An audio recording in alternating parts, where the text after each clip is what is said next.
Okay, so welcome. Let me do a close up. This is my messy lab. This is the first day of what'll be an ongoing video series for building out my personal lab. I'm in a kind of a crappy apartment right now. We're trying to get out of here as soon as we can. That nothing has changed here really, except for there's lots of stuff going on. I'm in the middle of reorganizing a bunch of things. There will be at the end of this weekend a tower right here. A 40-inch tower will be here that I will be building. I did the math. I think it's 306 cores, 306 CPU tower, and including a baseline server that I got. That I'm going to go through all of that. So free dynamic OS. Ooh, interesting. Did not hear about that. So, if you're just starting out this series, I just want you to know you're probably going to be wanting to run it on 2 times the speed or something like that, because I am going to be going through the process as I do it. I'm going to be talking through it. I'm going to be taking, trolling comments from the outside. I'm going to try my hardest to pause the video when I really divert. But it's going to be there's no editing involved other than hitting the pause button on the record. There's going to be nothing here is going to be really prepared. So you're going to see like this. You're going to see a lot of random comments on the screen. I don't know why the recording's not on. Here we go. There's a recording. In the upper whatever over here. That's just reminding everybody on Twitch that whatever you say is going to be permanently saved on YouTube. So just be careful what you say, unless you say something that's going to cause me to kill the whole video. And by the way, if you ever did that, I would ban you permanently. So just be careful what you say. And I'm going to try to cover this. This should be a daily thing, but I'm not always going to have the time to do this every day. There's a little bit of overlap between this and what I do at work. In this whole sort of learning time that most companies will give you, and having a home lab is an essential part of that. So let me jump. Hey Hayden, thanks for the sub. So let me jump right in to why, the what, the how. I've covered this stuff before in the questions and answers, which I'll plug right now every weekday, 6:30 to 7:30. And this will be a part of the boost as well. I'm super happy today to have figured out how to use my IRL streaming camera capture card in order to show you stuff from the mainframe, from the main system here. So here we'll work on that. Let's jump right into the outline here. So the only thing I'll say about justifying a personal, professional, enterprise home lab is that you need one in order to test work and keep your skills up to date. And frankly, you can't really, I'm going to go out on a limb here. You really can't call yourself an infrastructure engineer unless you are managing your own home lab to some degree. You can sort of do that with cloud.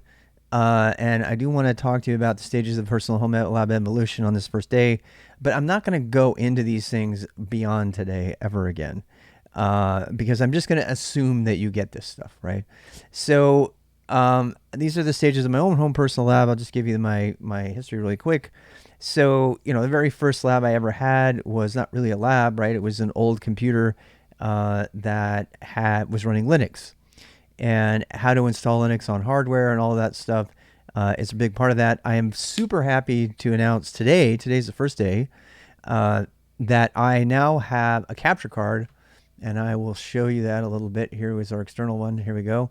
This is actually the console of this computer right here, my server tower, my Proxmox server tower. What this means for the stream going forward is something I've been wanting to do for some time that I know other people do, is we can now stream the BIOS and the boot setting stuff from hardware on the stream while we're building it without any interruption to the stream whatsoever. So this is super great that we're going to be able to do that. In the past, I tried to put a monitor right here so you could see it. So I have, and I'm kind of hope this is kind of me selling you on the idea, but um, I have I have about 8 of these MSI Tridents that I will be giving away. That's true. For the cost of shipping, I can't ship. I can't pay that money.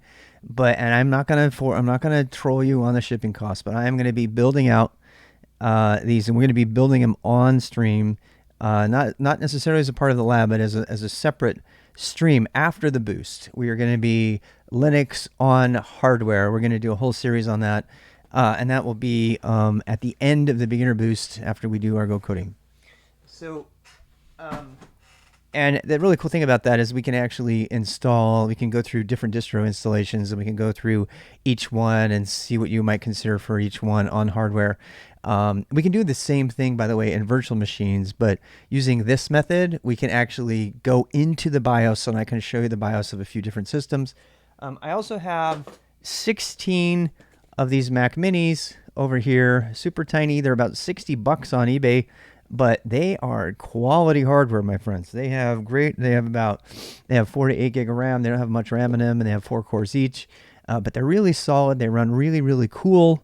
So I'll be building these into the cluster, um, and stuff. But that's not how I started out. So let's go back to that. So when I started, the first lab I ever had, I put Linux on my laptop or on my desktop, and then after that, I built my own, machine with the help of a desktop person, a guy who helped me build my first actual computer, and I put Linux on it, and then I ran that out of my garage.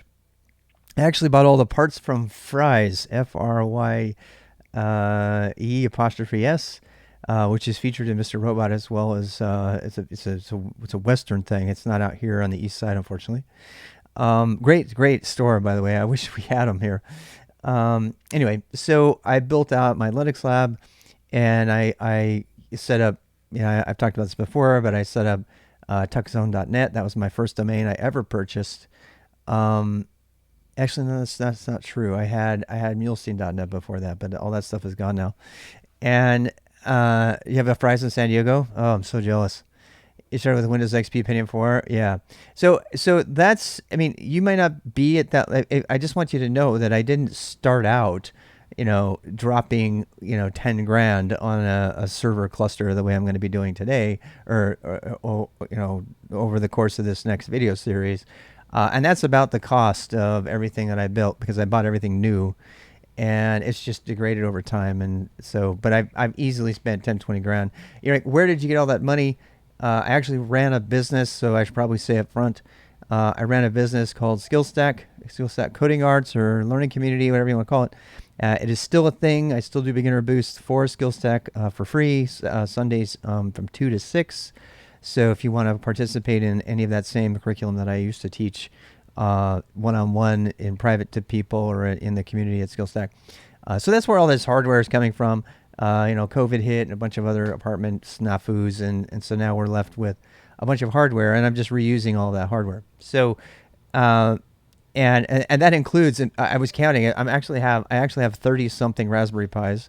So I actually think I might be getting another 2U Raspberry Pi rack out of this, and that's all coming. That stuff should be here this weekend, so it's going to be really exciting. I'm really excited to build it all out, and deal with the power and everything. When I first started out, I was mostly just interested in getting the server to work, which is, we'll talk about that next.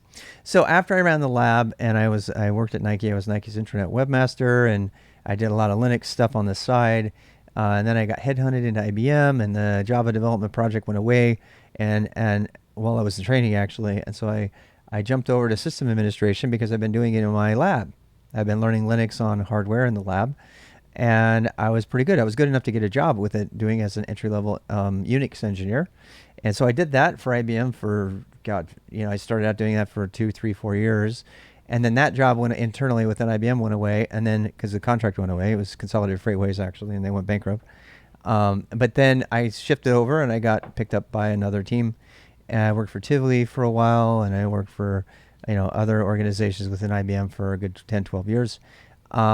And then I started my own company because nobody was teaching coding, and that was when SkillStack happened in 2013.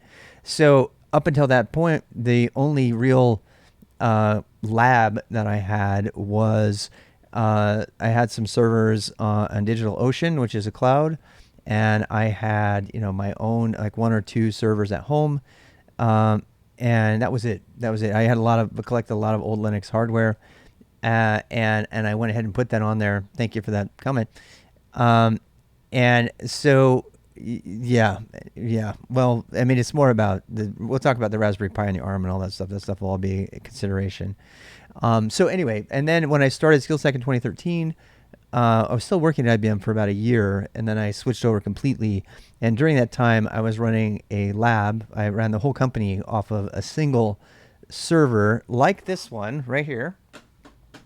This big old hefty, computer. And it was kind of a gaming system / server. And I ran that for about, 2.5 years. And then I decided to switch over to the cloud, and I put all of the students in the cloud. We had one master cloud server on DigitalOcean, and they all had individual things there. And then we moved, the company moved oh boy. And then we moved to a different place, and our landlord took away our lease, even though we paid it out. He promised us 5 years, and he said, I need this space, which is now up for rent again, which is ironic. We hit our rent every single month. Life happens, right? So we ended up moving to a home, and I took the company to the home. And in the process, in fact, right when he told us we had a 5-year lease, I dropped about 20 grand on, probably 15 grand on these MSI gaming machines.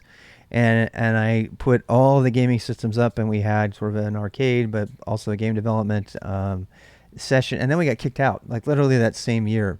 So I have tons of extra hardware that's just floating around, and I'm going to get rid of it. I'm probably going to donate it to you on the stream. So if you are watching today, you have heard it first here. I'm not going to overly televise this. I'm not going to overly market this. But the people who have been members of my community for the longest amount of time are going to be the people that I'm going to be donating my old hardware to. I am going to be asking probably for you to write up some sort of reason that you feel like you deserve it. And we anonymously, we will be reading those. And as a community, we will be picking people from the community to receive these things for free. Now, the prices, the Mac Minis, the price on the Mac Minis has come all the way down to $60. So they're not really useful for that kind of thing. But these other MSI gaming machines have really great GPUs in them. They're really great for gaming, and they run Linux like a charm. I put Linux on them, and we'll be spending time to put Linux on them, and we'll go through and get them all set up, and then we'll let everybody. I don't really want to do a raffle. VMT reminded me we probably want to give them to people in need. So those of you that are in need, who are making a case for it, we'll be sending those out to you. So that's all related to the SkillStack stuff. And then SkillStack, I had to move SkillStack online because of COVID in the apartment. Again, also my wife is in an art program, and she's moving into her MFA, which means we're going to be living out of an apartment. It's hard to run a business that way. So I am now working full time for a company that shall not be named. Please, if you know my company's name, please do not dox it. I want to respect their privacy. But I am a contractor for Tech Systems, and they are regularly hiring. And my recruiter calls me literally every month asking for people. So if you learn these things, these SRE skills, I have a job. They have an opening right now for entry-level DevOps people. So if you have the skills, please let me know. I am not kidding. I do not get any money from this. I just believe in it. I believe in networking. I got my current job through networking on Twitch. So I just really believe in it. All right. So, and then along comes, the recent decision my wife made to give us, she's going to go look for an MFA. We'll be joining an MFA program. We'll be living in a college town for the next 3 to 5 years. And 8 gigabyte in EU is, oh boy. Yeah, it's crazy. So we're going to be doing a lot of I'm not reading all the comments. I'm so sorry. I just kind of have to stay on track here. So we will be moving someplace within the next year, which is why I'm getting rid of all this old hardware and consolidating the hardware I have into a single rack. It used to actually be in this IKEA rack. It was a little bit. It was kind of fun. It was a hack, but it was all my equipment used to run in there. And I've bought an official rack, a Samson rack that'll be coming next couple days, and we'll be putting that together and talking about it and designing where all the U's and everything, and that's what this devices down here is about. You're starting. Oh my gosh, great, good job. So, and yeah, if you don't know about Go and Bash and Linux, again, I'm going to plug the Boost. Sundays from 3 to 6. There's also, we're on week 14 of the Boost, so there's a lot of content you can go work at and start going through it right now. And so where are we? So so I took old hardware from discarded machines, and then I've been, since I've been in the lab, I've been doing VMware Player on to get 1 to 3 VMs. You're actually looking at, somebody asked about if I'm using WSL2. No, I was a big WSL2 fan for about a week, and then it blew up, and I hate WSL2. I strongly hate it, and I cannot overstress how much you should not use WSL2. You should use VMware Player and do a VMware workstation. And I'm so strongly opinionated about that because of experiences I've had over the last year, which you can watch. There's video evidence of the whole thing. If you don't believe me, ask my community what's happened over the time. They'll tell you, and I'm not just blowing smoke. So WSL2 is a disastrously bad fail, beginning with the simple fact that you can't even mount a USB drive. They're always going to be behind. It does screwy things with your file permissions that I just don't even want to talk about. And it slows everything down and started throwing my CPU into loops. It was so bad. It was so bad. Don't use it. And it's funny because there's only a certain percentage of professionals who understand what I'm talking about, and those are the ones who've used it long enough to experience these problems. A bunch of other beginners who haven't really used it very much are like, oh yeah, WSL2, I've never had that problem. Okay, fine. You've never been actually pushing it then, because all the other people whom I greatly respect have had similar problems. And it's funny, they all come out of the woodwork. In fact, they took bets. Some of them took bets that when I said WSL2 was the best Linux distro for 2021, and they took bets about how long it was going to take me to change my opinion, and they were right. Okay, so there you'll never see me using WSL. VMware Player or Workstation, which you have to pay for, is by far the best desktop virtualization platform. I am running. Because I stream, I'm running on Windows, and everything just works, believe it or not, when you're doing this. For example, the ability for me to stream my through a capture card the way I'm doing, that just works without a problem. That would take a little bit of tweaking on Linux. Not VirtualBox. Do not use VirtualBox. VirtualBox is also a disaster for lots of reasons that I recently ran into. And if you want to, I'm going to give you the short version, but if you want to go back and look through my videos, you can find them. VirtualBox, the current version of VirtualBox does not support Windows Hyper-V, period. IP revealed. Yeah, my IP has been revealed so many times. And by the way, oh no, now you know my IP. Yeah, hack me. I'm at 192.168.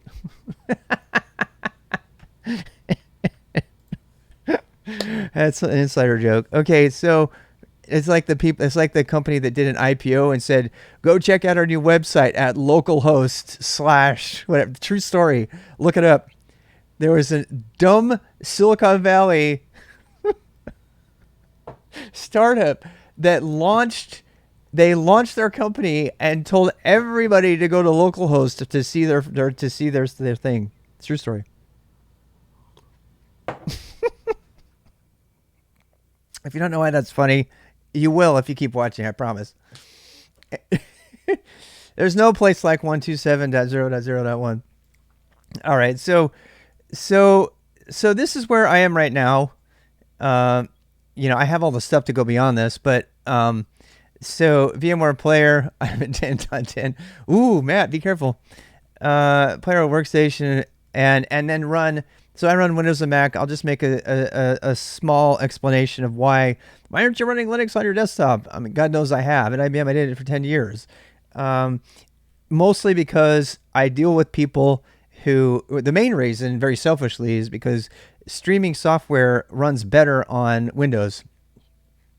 There, I said it. You know what? I don't care what you say. Games and streaming software run better on Windows than Linux. I know you were trying to change this reality, but it's not true yet. They're still better. If you don't believe me, go ask Linus Does Tech what he thinks, because he's tried it. So, yeah. Anyway, nobody likes it. It's true. It is true. Okay. Proxmox 24/7 older laptop. Nice. Yeah. So the next phase is where I'm at right now. And the phase right here is acquired several Mac Minis and Raspberry Pis while at SkillStack, and added dedicated one hypervisor, Proxmox, Kubernetes, plug and play. And that's what I'm doing right now. And I've also added an enterprise 21U rack, PDU, PoE switches. The new Netgear 16 PoE switch for my Raspberry Pi is coming, which I really love, because all these little television screens, I have like 5 or 6 40-inch plus television screens. I got 2 60 inches, and they're just sitting around not doing anything. So I'm going to make them stream like, I don't know, Neo or T-Matrix or something like that, and then we'll put him in the background, and I'll put chat in the background so I can see the chat, and we'll run all that stuff. And see your friend stream games. Yeah, right. I haven't seen BigBot stream anything but NFT shit lately. So oops, I swore there appropriately. I really wish he would stream something besides that. Because I love him. I really love him, but my God, do I hate NFTs. Okay, so here we go. So he's a great guy. I mean, he's got the NFT sickness. That's all. Good person with a sickness. And if you see this BigBot, I love you. I do. I'm just having a hard time. with the NFT thing. It's okay. People think you should hate on something somebody likes, and you think that they're hating on them. Please don't conflate the two. They're not the same. I have to be careful, because I say negative things about things that people have made or really into, and then they think that I'm hating on them as a person, and I have to be sure to say no. I'm not Rick. As much as I want to be Morty, I'm not Rick. Tiny Rick, RWX Rick. No, that's not me. Okay, so save up. So this is where we're at. I'm configuring multiple security, virtual, and physical networks. I think I might do that eventually, but not today, not this time. And then save up. I actually want to save up and get an 8U APC Enterprise UPS, but I mean, let's be real. I'm not going to do that. I'm going to get the 1U one instead, just because I don't need all of that. Also, the network setup that I'm doing right now is pretty lame. 172. Ooh, there you go. No, it's not stupid to say that there. You put it .1.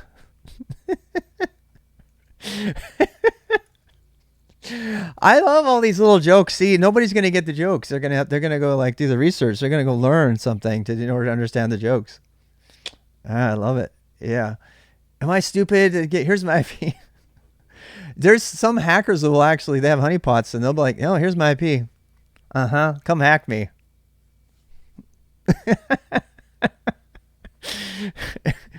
Yeah, Nahumsek's one of them. There's another guy. There's another guy that they interviewed. Nahumsek interviewed, and he's like, "What do you think about your IP? Doxing your IP?" He goes, "No, please hack my IP." Yeah, here it is. The moral of the story is, don't try to hack a hacker's IP, or you'll end up getting hacked. Anyway, do I have to spell it out? I guess I do. So here is my plan. I bought a 21U, which I won't put on stream. If it's on YouTube forever, I won't necessarily stream it. I bought a Samsung 21U for something like, I think $500, $200, and I'm going to put 4U for the ZH Mini workstation, which, by the way, turns out to have, wait for it, support for 58 CPUs. And those of you, I'm pausing for effect and also latency, because the people who have been watching me know that when I bought it, it said it had 14 cores. Guess what? It has 14 cores on both sockets. 2 sockets with 14 cores each. All dual threaded. So we end up with 58 CPUs. I turned my Proxmox on. I turned my Proxmox on, and I was like, wait a second, because it adds them all up and gives you a pool. It gives you a total. And I was like, and it said I had like 50 something, if like over 60 cores. And I was like, what the hell? And between my Mac, which has 4, and the 58, I was like, where are they coming from? And so then I started looking into it, and I saw that it was dual socket. So that's fantastic. That means I can run at 2 cores, at 2 CPUs each, 2 cores each. You have a 420 CPU home lab? Nice. Yes, there you go. If you can get that big of a home lab. My home lab's not going to be as big as yours, but my wife is smaller.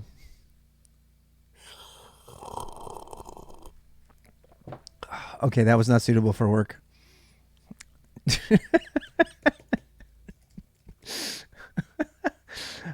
So, okay, let's go. Anyway, so sorry. I'm sorry. I'm really sorry. I'm so sorry. All right, so here we go. 6U, 14 Mac Minis. Actually, I have 16 Mac Minis. Mature filter already needed. Hayden probably, yes. I mean, you know, you were all thinking it. I just said it. I'm so sorry. I take it all back. I'm not suitable for work. I'm trying really hard to be suitable for work. I swear. USB fans for air circulation. Yes. So I have to figure out how to get these. I have to. I have to. If you put the exclamation point, it won't print it on the screen if you don't, want it to see. Plus USB fans for air circulation. So there's about 4 each. I have 16. I actually have 30 Raspberry Pis. I'm actually debating whether I want to get, every time you add another rack another, rack space allocation for Raspberry Pis, you actually have to add another PDU. And I don't want to blow out the APC, the 2U APC that I got my eyes on, which has 2 outlets for 2 PDUs at 20 amps max per PDU. So this is my plan. Has cooler attachments, I'm sure. What's the CPU home lab? It's just a lab, a place it's just a big ass computer. That's what it is. For doing like enterprisey kind of things. So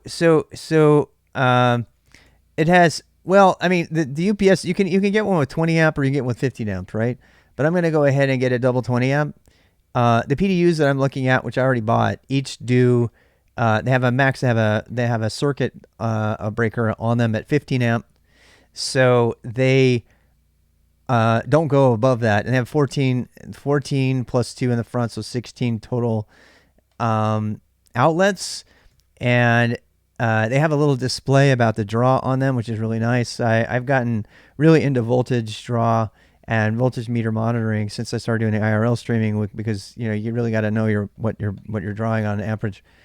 Power consumption figure, I don't know. We're gonna find out. But the total amount of power, maximum power that would come out of this, it would be about. I actually wanted to set it. I was going to go for like 1800 watts, but we're gonna figure it out. I think we're gonna be fine though, because the UPS, and this is where others can help me. I had a separate rack for the UPS stuff, and the other rack is full. Wow. You bought another one? Look at you go. Yeah, I'm going to barely fill like a 40-inch rack. And if I need one, I'll get a bigger rack later. Rack audio gear to play with too. I don't have any rack. I have tons of rack audio gear that I lost, actually. I didn't lose it. I didn't have room for it, so I lent it to an organization that does music in the area, and it just disappeared, which was really stupid. That's what I do. I'm a charitable guy.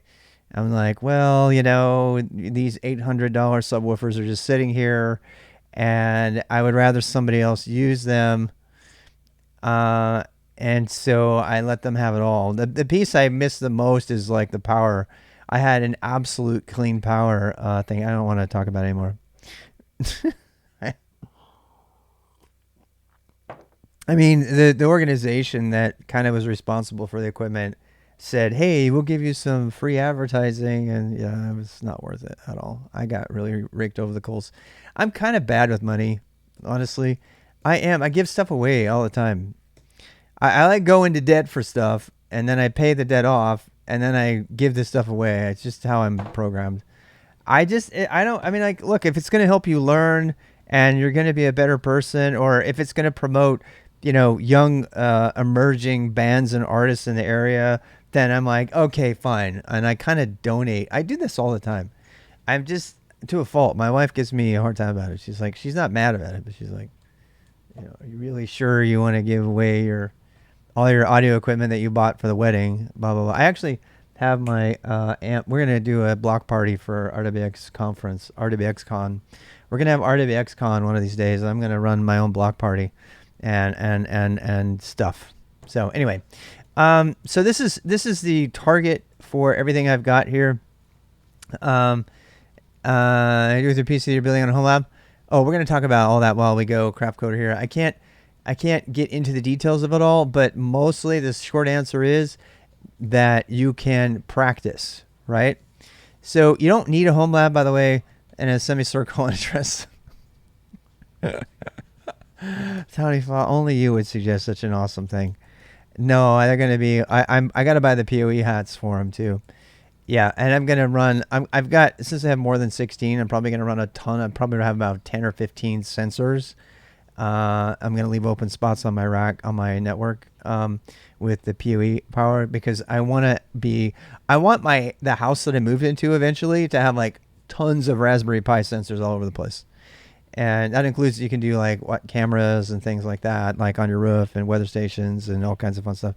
And I love Raspberry Pi, and I also love art that articulates, and that's one of the reasons we have so many. So that's if you want to stay tuned to this specific series. I don't know what, this is the first episode of this series. I don't know what I'm going to call it, but it's going to be based on a home lab, or building out home labs specifically for enterprise training and practice and that kind of thing. Okay, so that's the overview. I do need to get a 2UNAS device. I've been looking at this Synology, but I've been looking at a couple of others. Labinit. What a great name, Hayden. Do I need to give you rep for that? Labinit. I may have to think about that. We'll take nominations of different awesome names. But mostly it's just a video log. This is just a vlog of me building my home lab. And I've built many home labs in the past. I built all of the IT and supported all of it for SkillStack for years, including all of the desktops and 40-inch monitor workstations, 16 of them that all had LEDs behind them. I mean, you can go see it if you go look at my SkillStep stuff. I know how to build out IT, but this is basically kind of a fun opportunity, because I'm taking all of that stuff and I'm now consolidating it into the smallest space possible, and the least amount of power possible. And speaking of the power thing, one more time, I'm going to have two 15 amp PDUs, and they're both going to plug into the UPS, and the UPS will feed into probably a 15 amp apartment socket.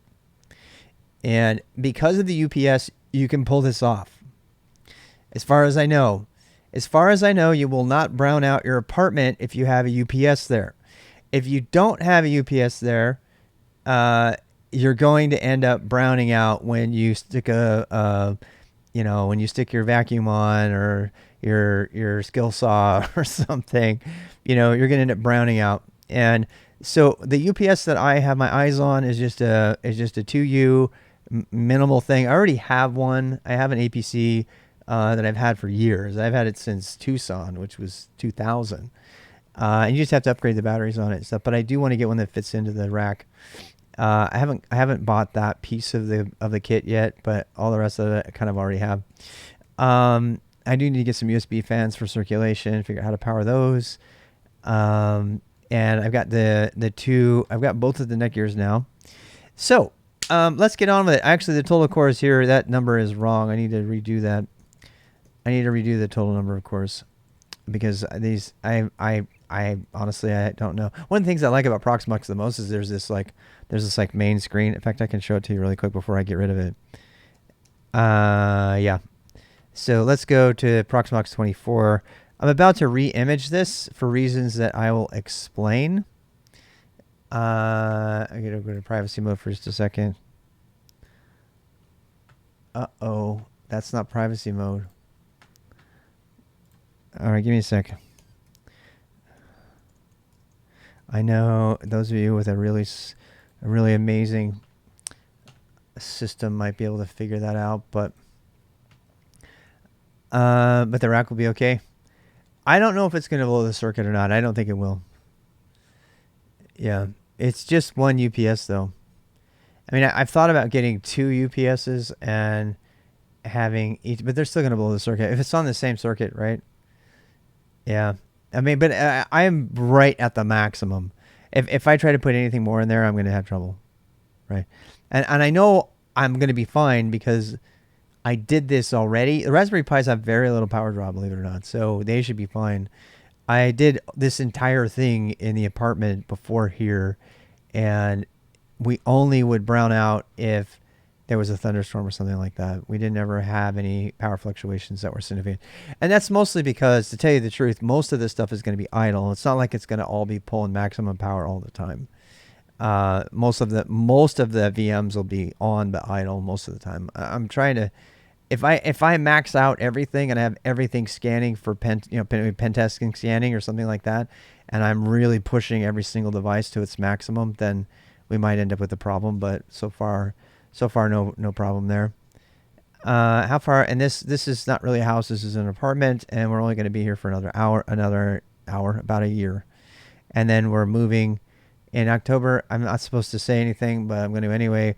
In October-ish time frame, in Tanifa, if you're there, I shouldn't say this until I know for sure, but there's a very strong chance that I'm going to be there for KubeCon because it's a part of the MFA tour that we're going to be doing. So we're going to be going northeast and looking at different places for my wife to get her MFA, and in the process, I asked her if we could maybe swing by KubeCon, so I might actually be there. Does properly GFX pass through, etc.?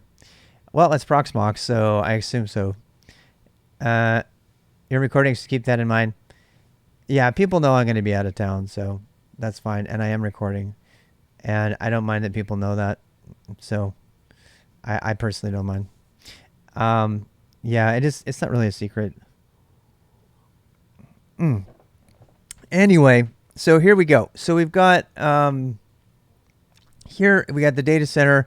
This is going to change. So this is just me messing around with stuff. Actually, for those who have been following me, they may notice that I actually got this working. Yeah, Tanifa is very good at that. That I have got both of these devices now clustered. So they're now in my Proxmox cluster, even though they're both at different networks on the 192 network. I've debated about whether I was going to put these on the 10 dot network, and I was going to make a big ass 10 dot network and do the routing properly. And I've since decided not to do that. And for reasons that I'll get into when we talk about networking a little bit more later, I do not have that many items on my network. So I'm going to go ahead and make all of my devices have reserved DHCP addresses from the router, and I'm not going to be putting DNS. I'm not going to be managing a separate DNS server. I'm just going to use my internal DNS server.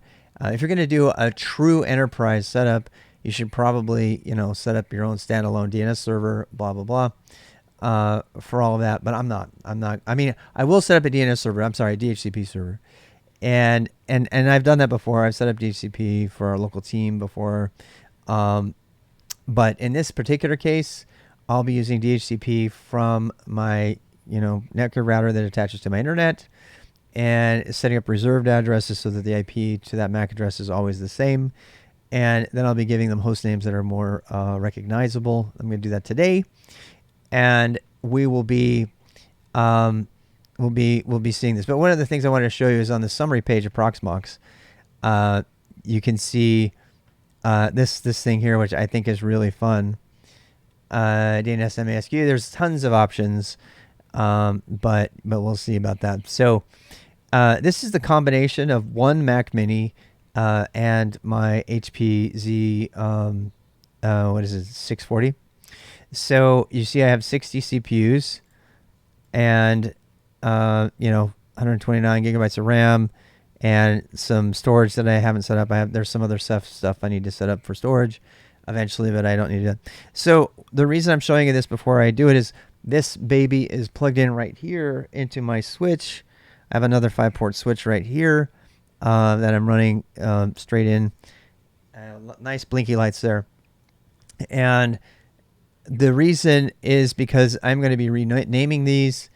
And the thing that's really cool about this is all of your hosts, so all of my Raspberry Pis and everything will show up here, and they will ultimately get collected together and show you total number of CPUs, total number of RAM, and so you can kind of get a sense of your entire data center, which is really great. I'm a huge Proxmox fan.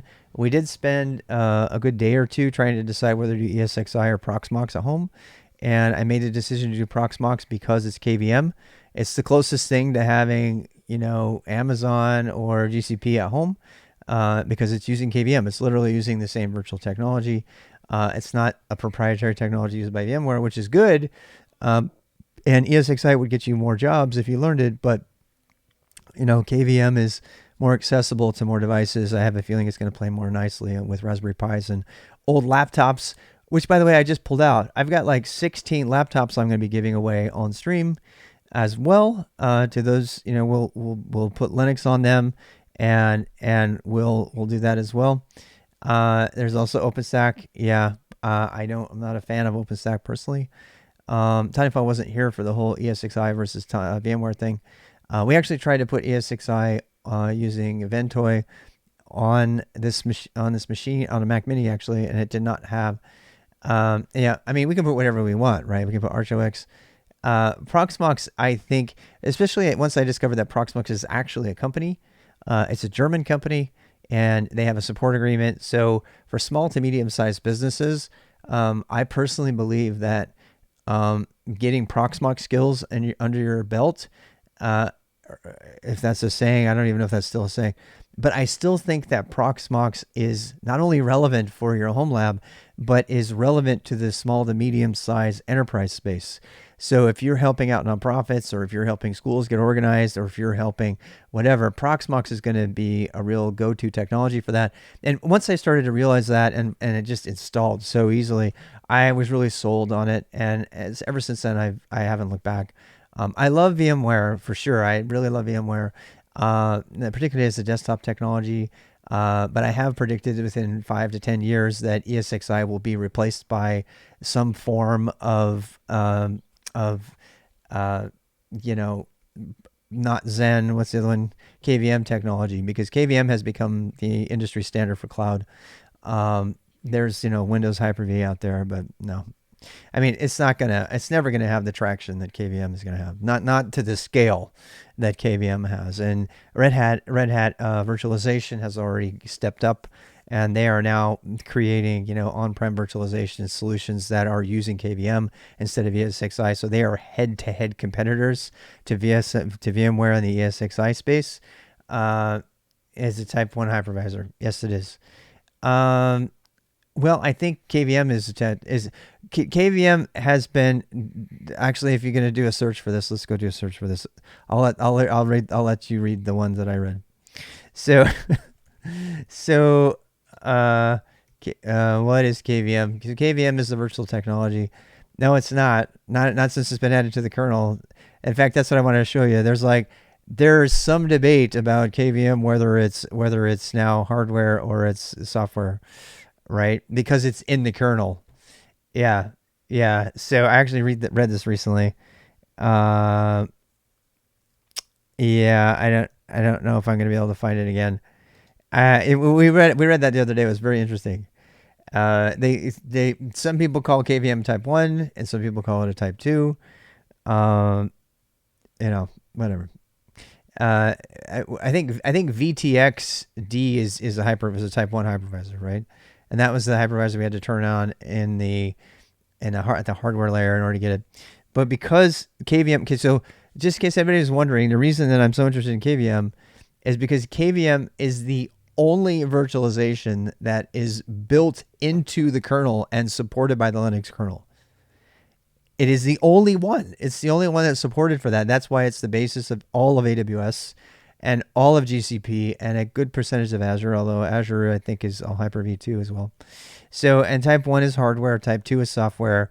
And technically, because it's in the kernel, some people say it's type 2, but it's so low that people are saying, well, it's not really, right? So it's the standard, whatever you want to call it. KVM is definitely the standard. So there's going to be some debate about that out there. But that leads you to understand why containers. See, and I didn't even know. Fun fact, I didn't even know you could do containers with Proxmox until last week.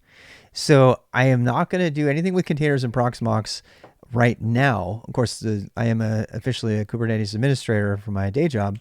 And so the primary motivator for all of this is so I can get good with, Kubernetes. The first thing I'd be installing is Kubernetes and Harbor and, Tekton and different things, Calico, Istio, all of that.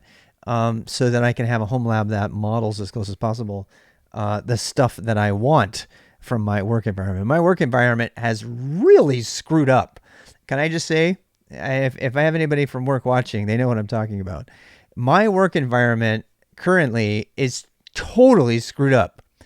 I mean, they did independent etcd.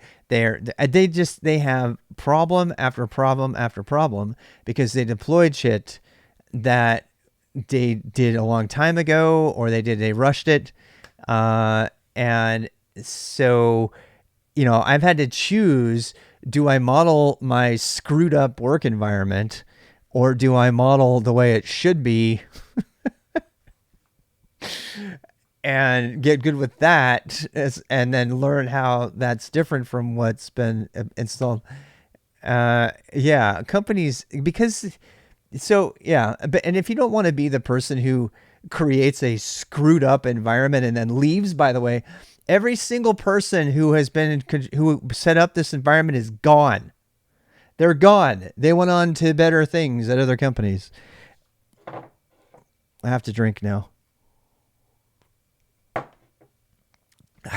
Okay, so and it was just fun for them. They just set it up and left. I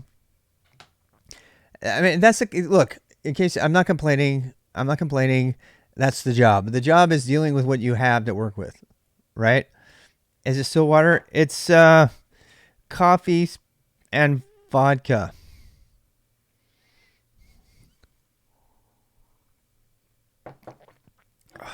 All right. So anyway, what are we going to do? Let's do something actually useful for now.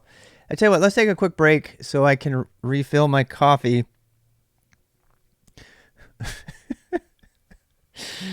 All right, we're going to take a break here. So YouTube's going to have to wait. Ready, pause. All right, so here we go. We're recording again. And we are going to rename these. So this is kind of recommended from and dissolves the liver at more slower pace. Yeah, not as fast as the other stuff. We were talking about vodka during the break. So PVE1 stands for Proxmox Virtual Environment 1 and PVE main. These names are the host names, and they were kind of recommended in the tutorial. And after setting this up, I realized I actually want to change the host names. And I went through and did the research on how to change the host names, and it's kind of a pain in the butt. So I figured I'd use it as an opportunity to reinstall the client on here and to show you how to, how to do all of that. So, because it wasn't recorded before. So we're going to go ahead and do that. 302 CPU processor, no, CPUs. So there's total number of CPUs, the combined cores, some on this different machines. Okay. So here we have, PVE main. So the first thing I want to do is I've decided, and you can tell me if you think it's a bad idea, but I'm going to go ahead and rename my nodes to match their hardware names. So PVE1, instead of being PVE1, will be Mac Mini 1 or Mini 1.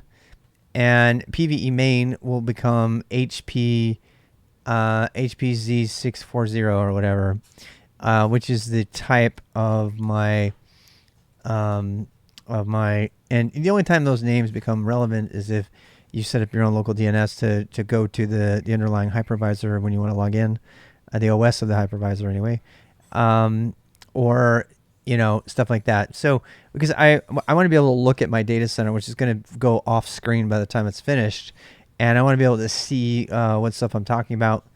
I might actually change the name of the Mac Minis depending on how many cores they have. Some of the Mac Minis I think have 8 cores and some don't. So I don't know. I kind of want to be able to look at the name and get a summary of the hardware because in my case the hardware is not going to change. So that's a good way to look at it.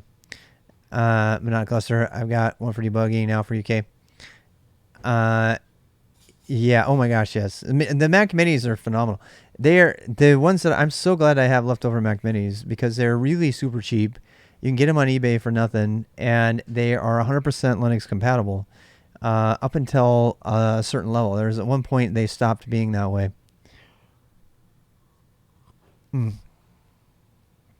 their power efficiency is insane. They're silent. They don't get hot easily.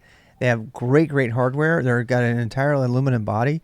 They're phenomenal, stacked kind of things. Now, I just happen to have them because of SkillStack, but I'm super glad that I have them because I can use them.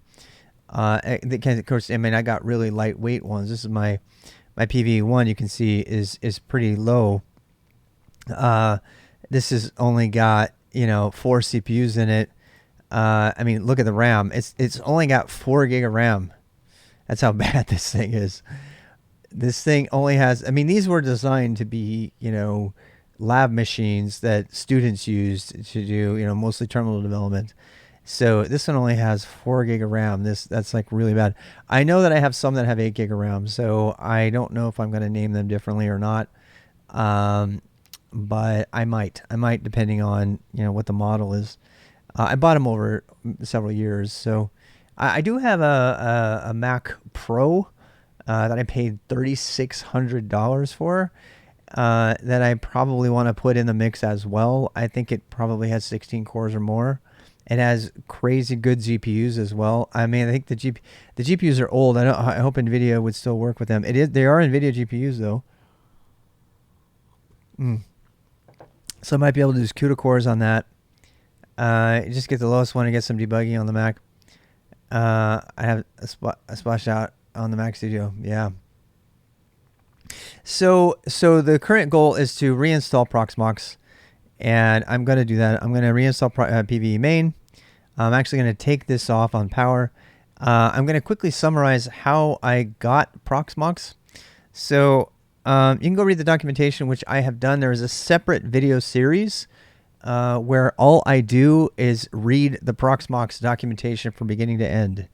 So if you just want to turn that on and listen to it while you're in the car, I've gotten through chapter 2. You can go check that out. That's a separate playlist. And I will continue to do that over time. I think it's important to be able to just flip that on and just be able to listen to it and remind yourself of all the stuff that Proxmox can do. It's designed to be audio friendly, as is this one's sort of designed to be that way, but there's going to be a lot of visual things. It's going to be hard to cover without watching it in a video. All right, so I have got a USB stick right here. It's just an 8 gigabyte one, and it was LBG who told me about about Ventoy, and I'm not going to do it right now, but I just want to show you. So Ventoy is a USB image that you can install most easily with Balena Etcher, and if you can just make sure to turn the telemetry off with Balena Etcher. Balena Etcher is hands down the fastest way to write USB sticks, as annoying as the fact that you have to turn the telemetry off. It spies on you and sends you ads and stuff, but it is still really efficient. and I still suggest you do it. It does a lot of things that beginners may not know to do. It does check something. It makes sure it has a boot partition, blah blah blah, which we found out ESXi did not provide. But no worries if you use Ventoy, because if you use Ventoy, you put Ventoy on your USB stick, and then you drag and drop. I kid you not, you drag and drop. I'm telling you, try Ventoy. You will really like it. I've talked about it a lot. The way Ventoy does is Ventoy creates a boot partition, and then it mounts itself, and then you drag and drop from Windows, Mac, or Linux. You drag and drop the ISO images of the things you want to do straight into the disk. You just drag them onto the disk, and you don't have to image or anything after that. It'll be the last time. Imaging Ventoy may very well, if you have like a 64 gig thumb drive, if you image Ventoy on there, it may be the last time that you ever flash a USB in order to install an OS ever, because you can drag them onto that, and then you plug it in and boot from it. You have to do with the BIOS, whatever it is, and then once you boot from it, it gives you a drop down grub menu that says which ISO would you like to boot from. And it is fantastic. I cannot. LBG is the one who told us about it, LBGDN, and I cannot tell you. I actually have a little wallet of all of the, bootable USBs that I keep for Arch and everything. Right? No, don't need it anymore. You just need a relatively big USB stick, and then you just need to image that. I imaged mine with DDE, and then I dragged all of the other ISOs onto my mounted USB stick. Now I've burned up all of my USB ports right now because I am doing I'm doing a capture card through one of my USBs, so I can't actually show you how to drag and drop. But I promise you, you will love that. Super duper cool. And that's all I'm going to say about that. So if you don't know how to do that, watch the boost, and we'll cover that stuff. We're going to cover Ventoy at the end of the boost when we start doing. I've decided to add building your own Linux machine, hardware machine to the boost, but not until the very end. So we use VMs in the beginning, and then we do actual hardware at the end, mostly because every time I've ever done hardware with beginners, we lose like a month, because everybody has to find their own hardware. They all have different hardware. They're all complaining they can't get their hardware to work, and that stops all of the other, terminal-based learning and coding that I want to get to. So instead, we all start with the same virtual machine image, and we work through that. Then we learn how to make their own virtual machine image, and then we learn how to do Go, and then we're going to learn how to make your own hardware that you've installed Linux onto after that boost is over. And then that'll naturally proceed into the next phase, which is starting to build out your own home lab. That means, finding a server, buying one, finding one, or whatever, putting Linux on there, and doing Proxmox and stuff. So the way the boost is going is it's turning out to be a natural progression. And this series that I'm doing on my home lab build is designed to be my own kind of granular continuation of the boost after you've learned how to install into hardware. So if you don't know what Ventoy is or how to do boot disks, please don't stress about that. Just stay tuned for the boost stuff, and then go figure out about that. But I'm not going to go through and do that right now. It works with both legacy BIOS and UEFI. It does, absolutely does. And make sure you pick Windows, by the way, instead of EFI. And I did that wrong. So, and that was a really big deal. Oh my God. USB 6 to 4 terabyte boot SSD. Oh my gosh. You have one 4 terabyte boot SSD all on one disk. Cypheric, that is amazing. All right. So, hey, welcome, Andrea. Okay, so we're going to go back now. So PVE main is actually going to go away. So I had an option here. I had an option of attempting to rename the nodes, which is just, Etsy host and all that stuff. But it turns out from my research, that's the R and RWX, that I found that a number of people were having problems by renaming nodes once they've already been added to Proxmox. So I thought I'd take the opportunity to turn this one off and to do a fresh install. And thanks to our CamLink capture card, you can actually see me doing everything in the install, and including picking a password and stuff. So I might have to not let you see that part, but I can show it. We can do all that. So let's get into it. So the first thing we're going to do is, and we only have an hour and a half before questions time. So the first thing we're going to do is we're going to turn this computer off. Where's my power button?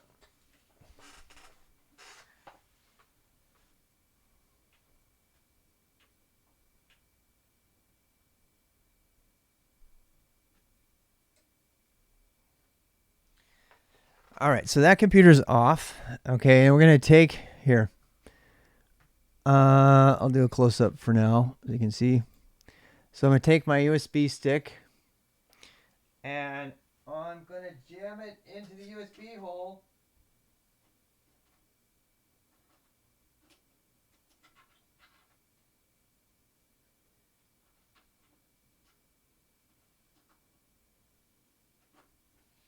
All right, so we have power here. I don't know if you can see it, but we have power. We have mouse. We have its own mouse and its own keyboard. You only need a keyboard, actually, for Proxmox. And then we have an old...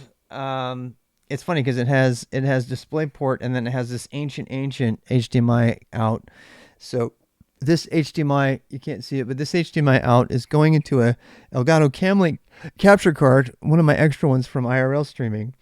And that is feeding into USB 3, which is then providing a video source that you'll see here. Now, it's completely black right now because it's not on. So when this works, when we turn it on, we should see the boot menu. Now, I can't remember what we were pushing for boot. I think it's escape.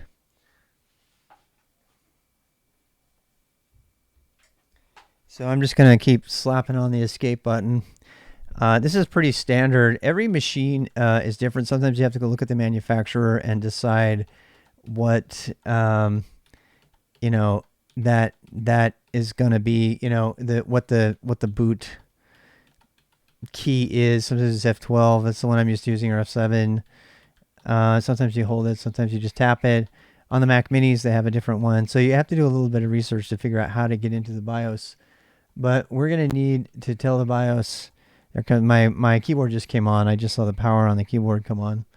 So I'm just tapping escape, and we'll see if it works. It may be that I have to refresh this source. Let me try that. Give me a second here. This is an OBS problem. I've noticed that. Nope, that's not the one. Wait, let's do external Camlink. Sometimes, oh, it didn't work. Camlink 4K. Okay, there we go. Sometimes you have to refresh the OBS source, so I had to do that to get it to work. But there we go. We've got our source, and it looks like it decided to keep it kind of small. But that's fine. So this is the actual boot menu. It is 4x3, yep. That came, and so I have my gaming keyboard, which is now currently on this, so I can go through the gaming keyboard and we can see what's up. So this is the BIOS from HP. It's, as I said, it's an HP Z640 machine that I paid $2,300 for, with 14 cores, 2 sockets of 14 cores for a total of 58 CPUs and 128 gig of RAM with a terabyte hard drive, I think. So that's what we're doing. There's like 13 or 14 left. It was renewed. I'm really happy I got it. That's a fantastic price if you have been shopping around. So we really don't need anything else here. I will say some things, though. This is one of the reasons I wanted to do this, because it took us a good half an hour to enable virtualization. And I'm going to try really hard to find the setting I had to do that. It was not obvious on this particular computer. Now, every computer is different, but I'm going to try to find it again. So let's see if I can find it. So universal unique identifier. I hope there's nothing here that I'm doxing about this hardware that's bad, but so there we go. It was a Z640 workstation, 128 gig ECC RAM. And so press escape to return. Let's go back. System diagnostics. I don't know if I wanted to do that right now. It's probably a bad idea. Configuration, virtualization technology. Yeah, is that where it is, LVG? Are you sure? Yes. I don't know why it's exiting, but it's doing something. I hope I don't have to refresh the camera source every time I do this. I have a feeling I might need to, though. Oh, here it comes again. Escape. Yes, give me the startup menu, please. All right. Well, that was weird. Okay, so you said it was a subset of options. Nice. Virtualization technology. Where did you find it? Configuration. See, I don't see configuration anywhere over here. That's BIOS setup, right? If I remember right, so I didn't change. The first thing I want you to know is I didn't change anything on this HP except for this because Proxmox would not work. I had to go to main, I had to go to security, and I had to go down to, I think it was system security, if I remember right. And yep, there it is. And then you have to turn on virtualization technology VT-X. Now, I assume VTX is the name of the Type 1 hypervisor that's enabled in HP, but I don't know. We could probably try to click on the link and see what that is. Looks like my mouse does not work. Configure Intel virtualization technology. So VTX is Intel's thing. Okay, continue. I'm telling you, my key is not working. I got a really bad mouse. It's one of my. I find my old mice, but I gotta go check them all. Enable VTX for direct I/O. VTX enabled that, and then this one doesn't let you. This is another type of virtualization apparently. So I had to turn these on. Before I did that, I could not even install. It would fail. It would tell me I didn't know what was up. So after that, we can go to back to main, and I guess I'm going to go all the way back to the boot items. Cancel. I'm not going to save mine. VTXD is for pass-through. I did not know that. See, this is why we're streaming this, so people that don't know, like me, can learn from you. I didn't know D was for pass-through, which is great because that means you get GPU pass-through and everything. Yeah. So anyway, let's go back to security. UEFI drivers. I don't have any. I don't want any. I don't need any boot options or any of that stuff. I don't think I do anyway. And then and cancel. Save changes. No, we're not going to save those changes. It is going to reboot right now. Every time you save something in the BIOS, it kind of reboots. I think that's why it's taking so long. So I should do the OX thing. Here we go. You can actually boot right into the boot menu. You like that machine? For the money, it's a beast. For $2,300, hell yeah. Seriously, do comparable numbers for something with Xeon processors and ECC memory that is new.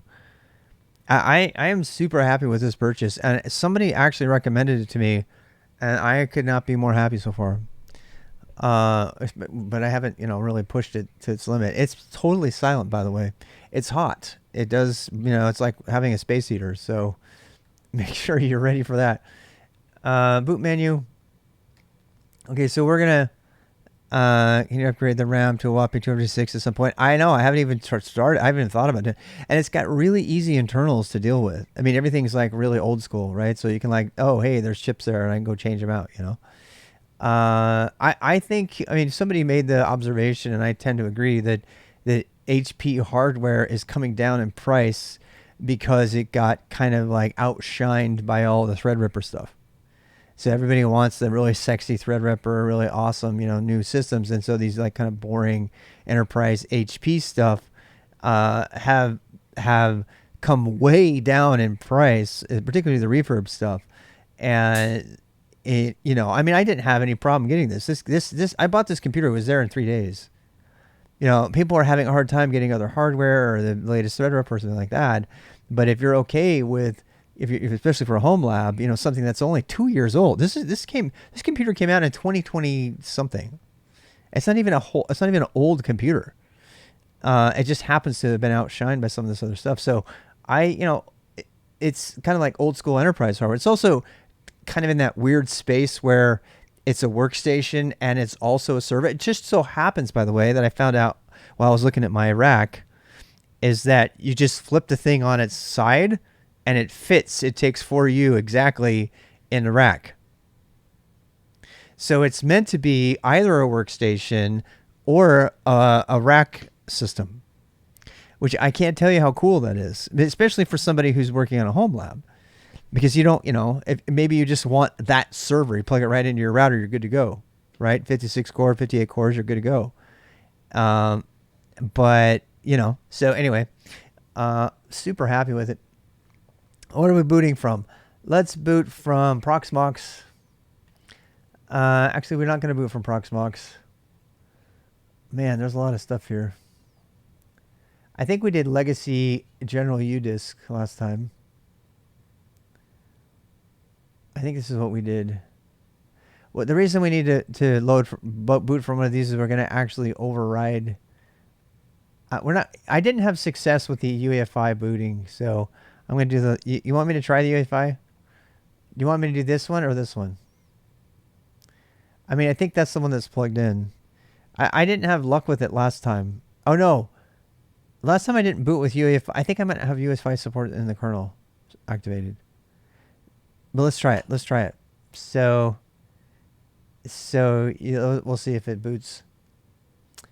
Okay, it did work this time. This time it did work secure boot. Last time it didn't. Last time it said you need to do the thing, and I picked Windows instead, and it worked. So as I said, so here's Ventoy. I'm really happy I get to show you this. So when you drag ISOs into Ventoy, into just right onto the disk, the mounted drive there, you can pick anything you want. We were playing around with different things here. I think it might have been the Mac Mini, actually. I think you might be right, yeah. So here we have Proxmox V 7.0 ISO, and we have the VMware ESXi ISO that we tried. I have no doubt that would install on this system. The other one did not work because of it was a memory allocation error, and it did not work. It didn't have enough memory. I think we were thinking of making a RAM disk. By the way, Rob, eventually I'm going to put a bunch of things on here. Hello. This floor here might be a bit wet because of the leaking. Because it was kind of smelling weird. It's also because of the leaking water right there. You wiped it up? I wiped it up. So this apartment's a disaster. Slide and die. No. I'm sorry. No. Okay. All right. Thank you for the warning. So don't try to do that. All right. Save forever and posterity on YouTube. Our apartment sucks. All right. Okay. So we're going to go ahead and install the Proxmox ISO for Proxmox 7.1. And this is the Proxmox stuff. And we're going to just do the regular install Proxmox. So here we go. I'm kind of happy that I get to put this on YouTube because, I mean, it just occurred to me today. You know what? It's talk about yak shedding, right? I mean, I have all of this stuff for IRL streaming, and I learned about all of the capture card stuff to be able to go in my car, go for on a walkabout and do a stream, and that knowledge and equipment actually directly enabled me to stream Proxmox. I thought about that today. I'm like, hey, I can actually just use OBS as my monitor. I'm literally looking at the same thing you're looking at. I can't. I have no monitor. This is my monitor. So, and hopefully it will. It's rebooting. What is it doing now? Are there any lights blinking? There's not very many. Not very many blinking green lights. I like having a switch right next to me too, by the way, because there's two things that webcam freeze. Uh-oh, my webcam froze. What did I do? Can you still hear me? I killed my webcam. Let me see. I've been talking about how awesome. As soon as I talk about how good things are, everything dies. Here, let me try something here. Okay, wait.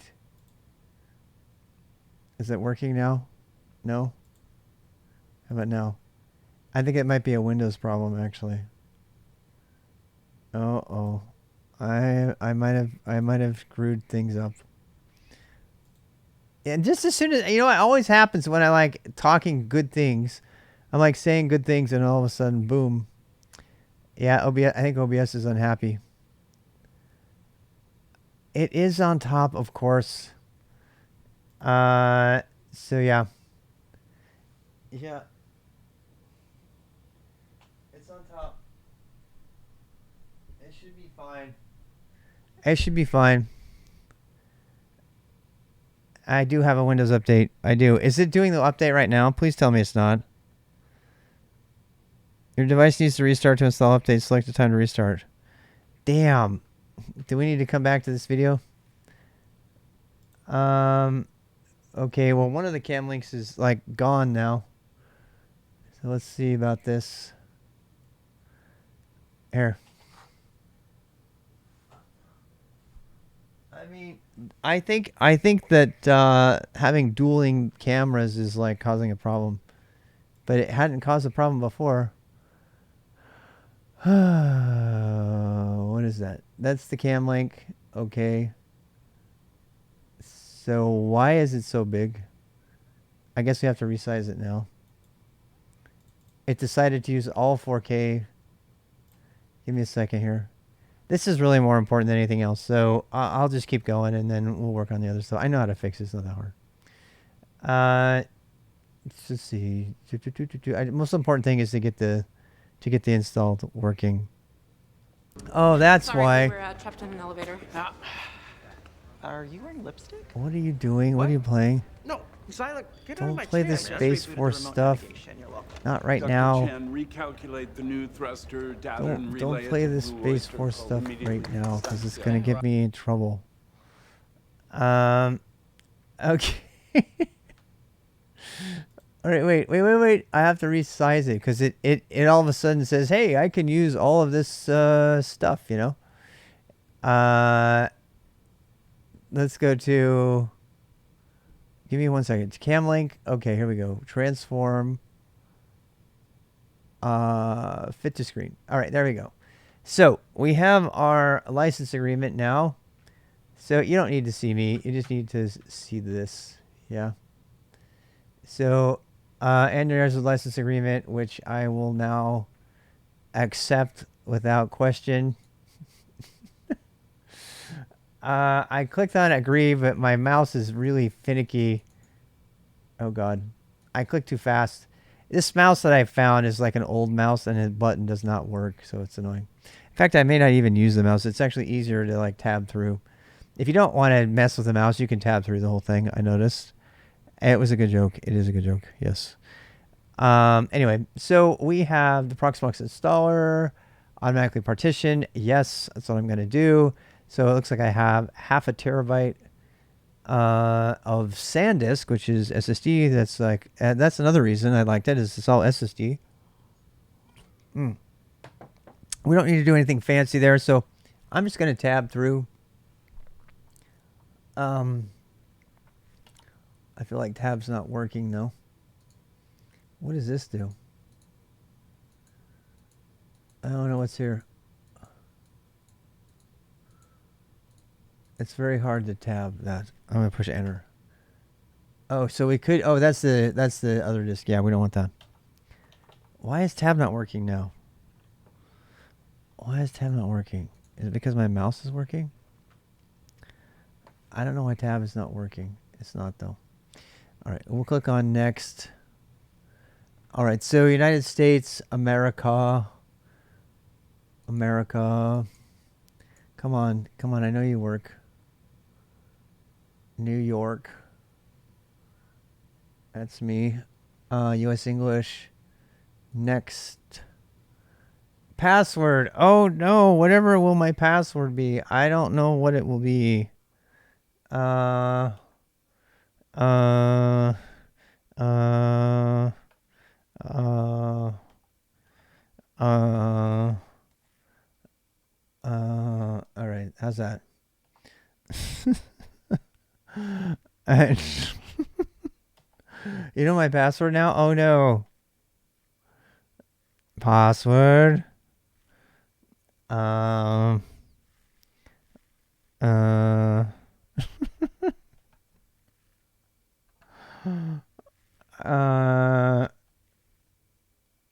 all right. So mail. I don't even know why I would put mail in here, but I'm gonna do it, and I'm gonna dox myself. But you all know my email already, so Tor, yes. rob@rwx.gg. Password is 34. Nope. So we're gonna click on next. Oh wow, look at this. Now I see that it's giving it something. Now this is something you should have good names for other stuff, but I've decided to use .local for my internal. So I'm gonna call it hpz640.local. That's a great password, but no. Let me see if I can remember. Did I HP? It's Z640, right? I'm looking. Just give me a second. I want to make sure I got it right. Yeah, Z640. Okay.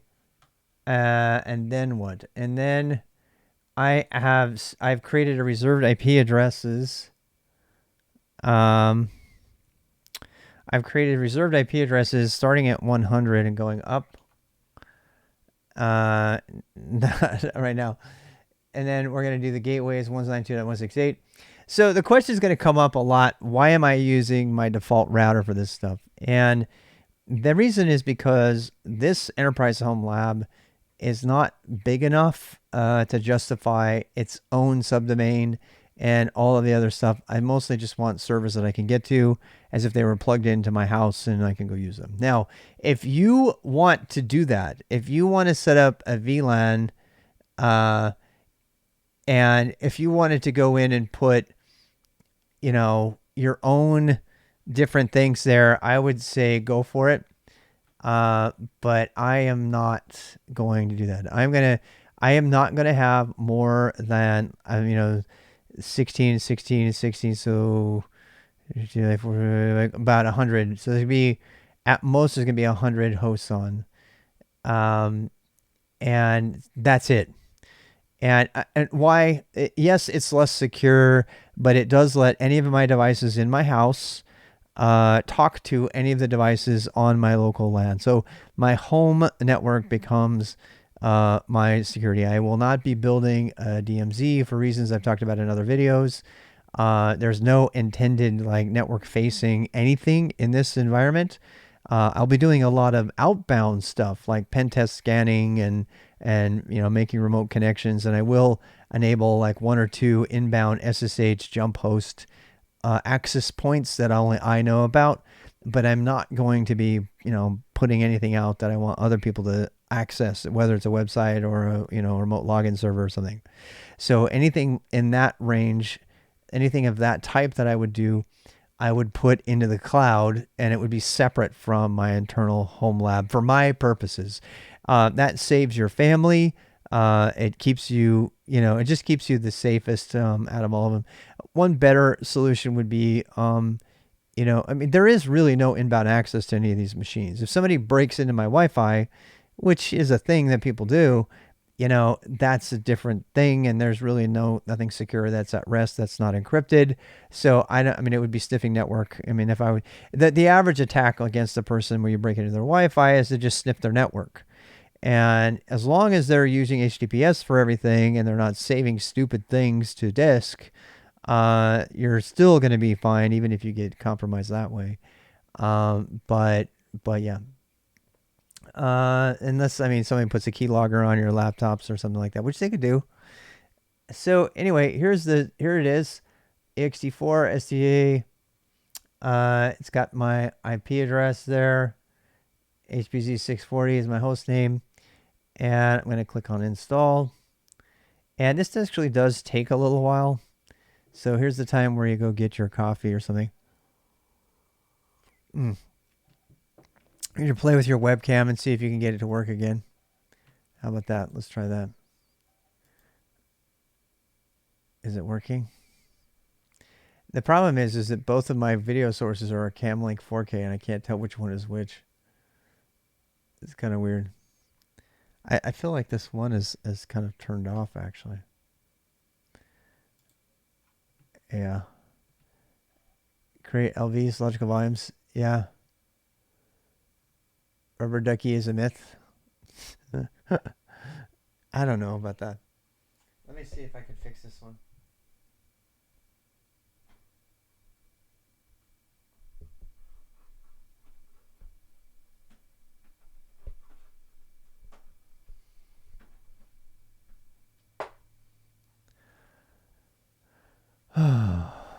I don't know. It doesn't seem to like my webcam.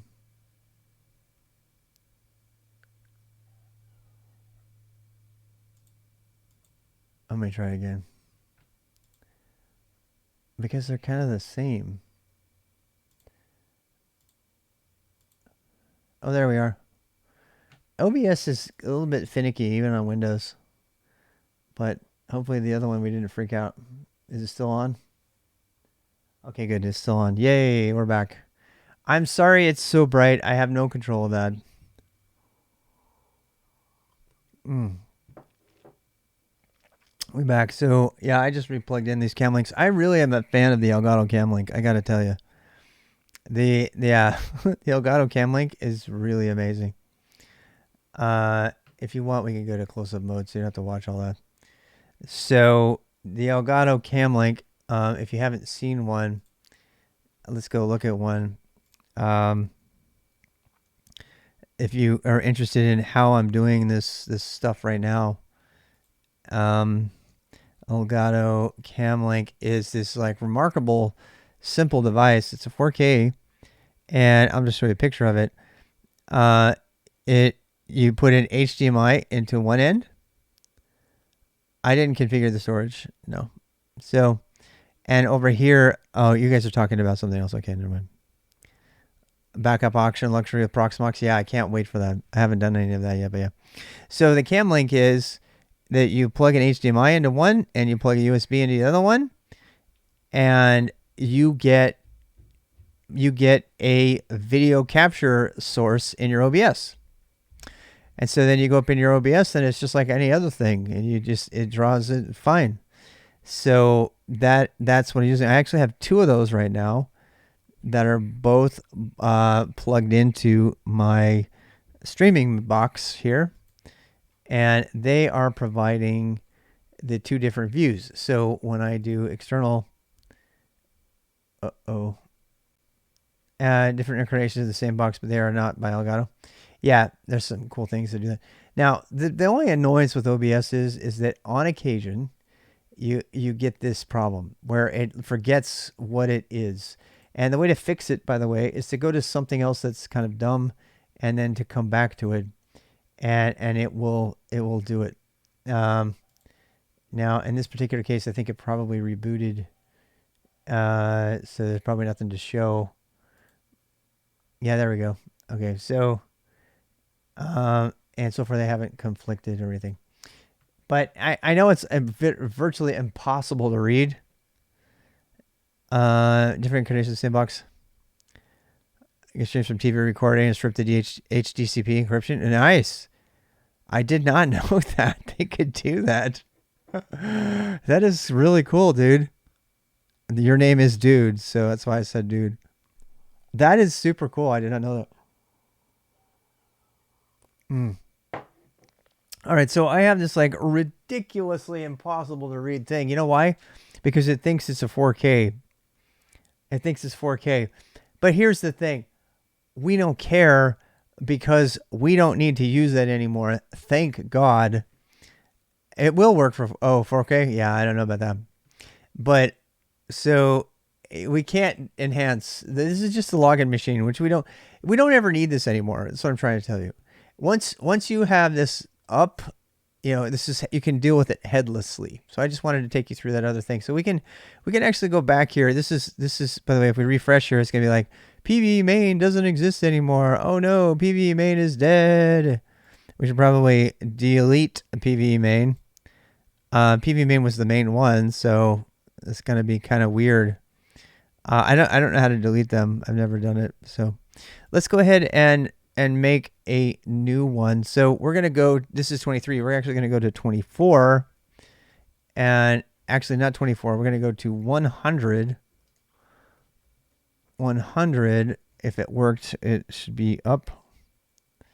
And I hate this. I need to figure out how to make my certificates authorized, but you have to go click on safe and get your stuff back up. Oh my God. Okay. Now everyone has told me that there is most definitely, there is a dark mode for this theme that you can get, but I do not have it currently. There's all kinds of themes you can get for Proxmox, and I don't know why my dark mode is off right now. I know, I'm sorry. You know what? I would love to turn it off, but it's not letting me. It's not letting me turn it off. It's not letting me turn dark mode back on. I don't know why. Trigger warning. I'm sorry. Oh my God. I blame them. You know what? Okay, fine. I'll put privacy mode on for just a second. And we're doing PAM authentication. And now I'm in here. And there's still no dark mode. Why is there no dark mode? Light, dark. I guess I don't get it. There is a theme we can get that will make it dark. Do you want to see it, or do you want me to watch your eyes? You're watching your local IMAX. Oh, I'm so sorry, but this is how bright it is. My eyes are burning too. There is a theme you can add, but I don't remember how to do it. So we go search. Waka Waka. It blinds us. I know. Let's go find. There's actually lots of cool themes you can add to it. The thing I don't understand is that my dark mode does not seem to be working. It doesn't seem to be working. Set up current site. Dark radar not set. Activate the extension. I feel like dark mode is off for some reason. Yeah, I don't even know if you need that. I think my dark mode would normally cover it. It was covering it before. It was covering it before. I think I don't know. I feel like two commands you have to run on the server. All right. All right. Well, let's look at this and see if we can get it. I did see this. PV preference setting option. All right. So let's do this. So what do? We go to. I really want this color mode, man. I think this color mode is awesome. So you just curl it down and install it. That's it. That is literally it. Waka Waka. All right, SSH 192. Actually, probably should update my .ssh config. Don't worry, there's nothing sneaky in here. So host HPZ 640 is host name 192.168.1.100. And username user root, which is weird. I don't know why that they enable that, but they do. Yes. Type my password.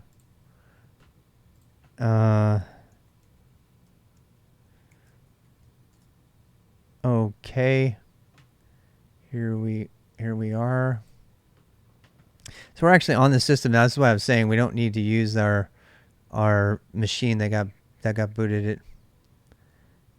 It's echo off, but I got keyboard stuff going on here. So, but root is the default IRC. Yes. So let's do this. Let's curl this down, and wow, that seems to have worked. We should probably do .ss lo. There we go. And then we can do. I kind of want to see. You should not run stuff on your machine unless you read it. Oh, look at that. They have like color on there. I like him. These people know what's up. Got some set in there. They're using single brackets because they don't know better, but that's okay. Looks pretty okay to me. So, bash pve discord.sh, and apparently that has done it. Oh man, there's people who have way more than that in here. We have people with 500 CPUs in this chat right now. Yeah, I'm gonna be doing a lot of pen testing. Yeah. Oh, I forgot to type install afterwards. That's why. Install. And oh, look at how pretty. Ooh, I am so impressed with Proxmox. Can I just tell you? That's like the attention to detail has been really amazing. It's very German. You can use that one-liner if you really want, but you know. I don't know what that means. Should we actually try it? So where's my Proxmox? All right, so let's go back to .100 here. 100:80:8006. What did they tell you? They tell you that when you log. Oh my GERD. That's the user contributed script. Nice. I'm a big fan. Look at that. Look how pretty. Look how pretty. Oh, look, it's got my little name by it. Learning programming. Yes. And please stop by our Q&A period every day from 5:30 to 6:30. Sorry, 6:30 to, and do the boost. There you go. So thank you. We welcome newbies here. We are doing not beginner stuff right now, but happy to answer your questions during questions time and during the boost. All right, so I am so happy with how easy it was to change the theme of my Proxmox server. I mean, this is remarkably beautiful. Where's my summary? Did it even? Oh, look at it! Even made the resources dark, so you didn't get those big white blurbs. Oh, it's so pretty. It's so pretty. Oh my gosh, I am so happy right now. Yeah, and it has all the important stuff. It's so pretty. All right, so now it's time for us to add some more hardware.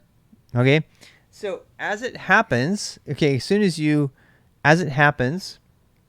what's really great is I can actually take this HDMI thing and I can plug it into my other Mac, which frankly I want to rename the Mac, so I'm gonna put my first Mac on, and we're gonna call it Mini 1, and that will be the next thing we do. I want to add at least 2, and I might add something else after that. Maybe the Raspberry Pi on PoE.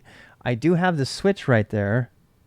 You know, if I brought the Switch over here, I could do PoE on the Switch. I could do Raspberry Pi. I don't have the PoE hat. Damn it! I gotta like go buy all the PoE hats. They're like $20 a pop, but whatever. Let's take a break. I'm going to go ahead and pause and refill my cup of coffee. Wink, wink. And we'll come back. And when we come back, what time is it, by the way? How much time we got? We have 35 minutes. There's a good chance in that 35 minutes that we'll be able to get this Mac Mini installed. And we'll continue with our Proxmox setup, which is making me very happy. I don't know why, but having that dark mode in Proxmox makes me want to put like all the things on Proxmox right away. And God knows I have the network for it. I got I got a 16 port PoE and a 24 port with 12 PoE ready to go. So, and we have the rack coming. So very excited. I'm hitting the pause button now, YouTube. So wait for me. And Twitch, you know, you can send me your not suitable for YouTube questions at this time if you wish. Unpausing. We should be back now, I think. And sorry, okay, yes, we're talking about keto a little bit off stream. I've been trying to follow that because I'm in need of it. For those price of one hat. Oh, you get 4 instead of the price of one hat. Oh, I didn't notice that. It said $24. I didn't know that it came with 4. We were just looking at options for Raspberry Pi PoE hats, and we're not going to put a Raspberry Pi on the network today, but I have like 30 something of them. So, and that will come up as a question. And I have not bought the money. I've put the money down on the PoE hats, which is like overpriced at $20 a pop. But it's quite possible that I won't need to do that. So we're gonna flesh that when we get there. We're not there right now. So right now we're just trying to get a Mac Mini on the network. Now I already have a Mac Mini up right now. If we go to 192, I'm going to be re-imaging this one as well. 1.24. This is back in the old days. Oh wait, 23. 24 doesn't exist anymore. And again, I set these up as DHCP reserves in my router. So this guy still thinks it's a member of this old data center cluster, which doesn't exist anymore. So we're going to unplug this one, and then we're going to join it to the virtual bridge, which allows everything to still be on all the devices to appear on the 192 network, but allows them to all talk to each other and allows Proxmox to coordinate everything between them all through the bridged network. Which is super cool. So,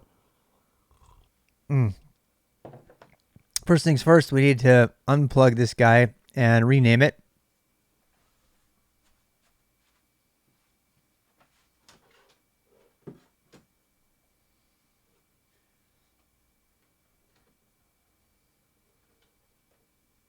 Okay, give me a second here.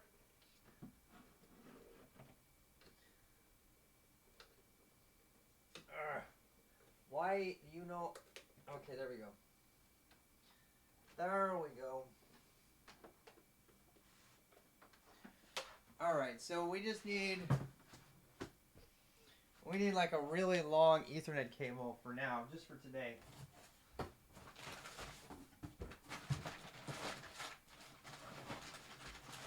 I got all this extra cable that I can make into something later, but not for now. For now, I just need a really long Ethernet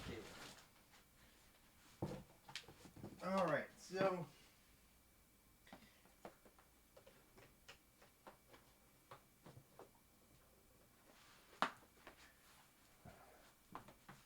I have a 5-port switch that I'm using right now, just for today.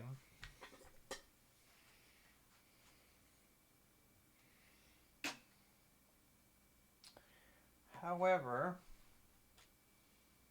how do we want to power that?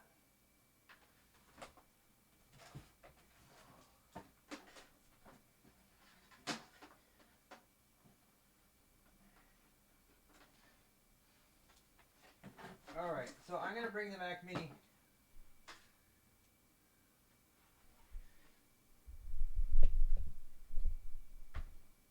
Die.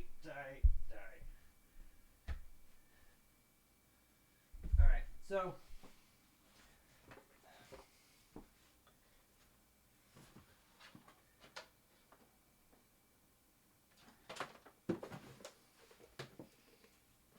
ow, fuck. I mean, ouch. All right. Phew. Okay, and we're back. So let me zoom in. This is the Mac Mini that we are going to attach. It is a model what is it? Model A1347. It has a 4-core CPU, single processor, 4-core processor, and only 4 gigabytes of RAM. So it's not particularly big, but it's, it's fine. So I'm going to put some power on it over here.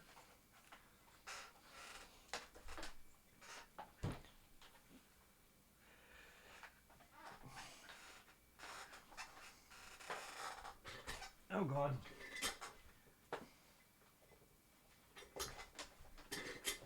Oh my God.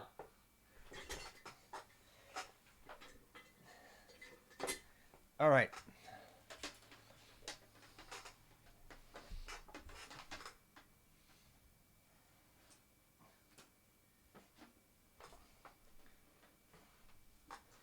All right. This is a public service announcement to inform you that Rick and Morty is fiction. Dude, I know cable management. Don't talk to me about that. I am the king of cable management. This is what you have to do when you have to stream stuff. And I have a room like this. It's just for the sake of today. I promise. Wait till you see the final product. It'll be awesome. I have like literally an entire drawer dedicated to zip ties. Free IP operator. Ooh. All right. So I have to.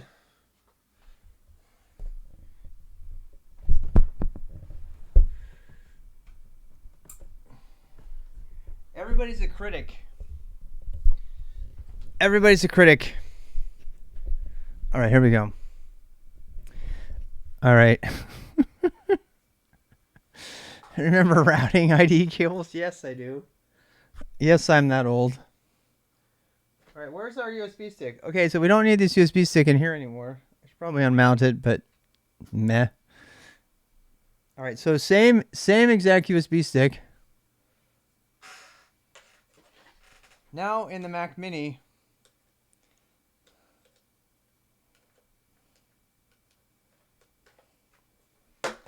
All right, and then we have to reroute the camera.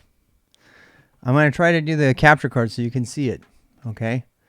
I know, it'll be worth it, I promise. All right, so keyboard and stuff in the Mac Mini.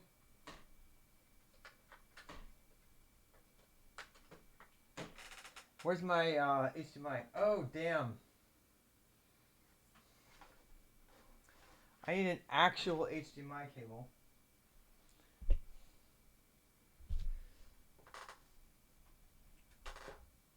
All right, here we go.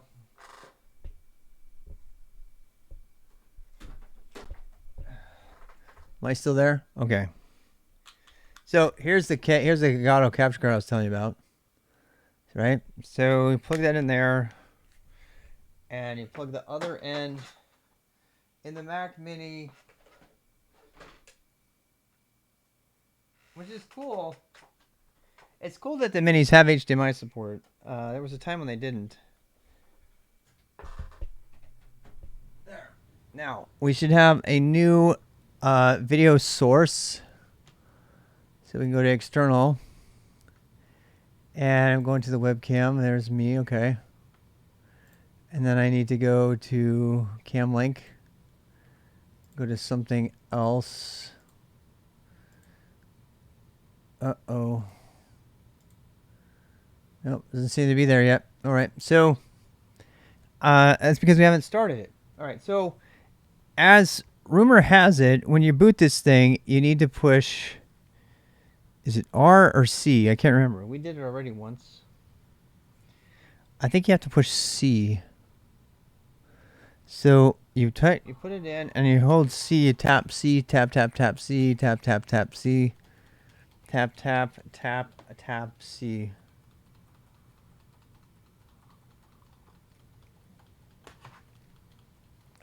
I might also have to refresh my Camlink OBS source, so let's check it out.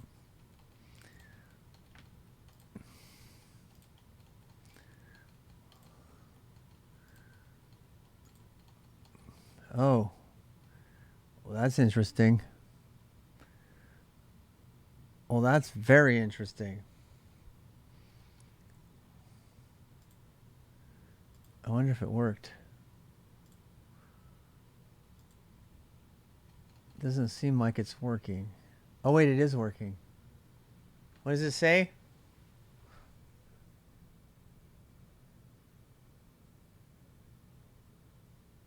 Damn.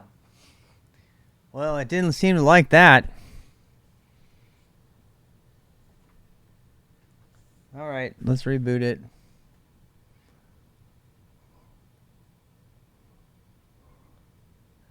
All right, here we go. Here's another one. What is it? Is it R? Is it R or B? I can't remember. I'm wondering if this HDMI is even going to do it. I should just let it like boot all the way up and see what it does. I mean, it's the first time I've done this, so I don't know. We'll see. It makes me wonder if it's even there. It did come on though, right? Device default, custom. It doesn't seem like it's very happy though. Oh, we got more stuff there. What does that say? I can't even see it. I can't even see it. What does it say?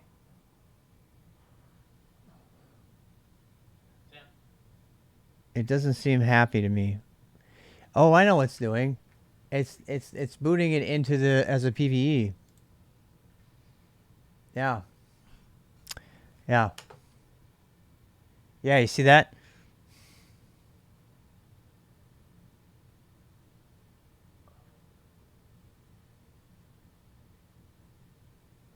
Yeah, it's booting it. It didn't boot off the boot menu.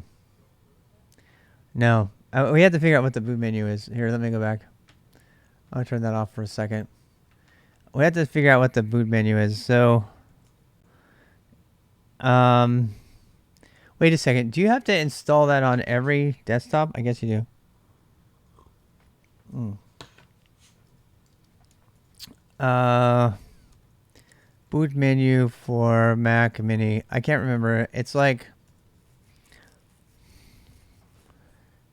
Is it R? It's Command R. Of course it is. Of course it is. I was just pushing R. And what is Command R on this computer? You know what? I shall now change out the keyboards. And I will use a Mac. My wife has... I've got like 25 Mac keyboards in storage. Actually, no. I have 16 Mac keyboards in storage. And they're not getting used. My wife says she's going to bring them.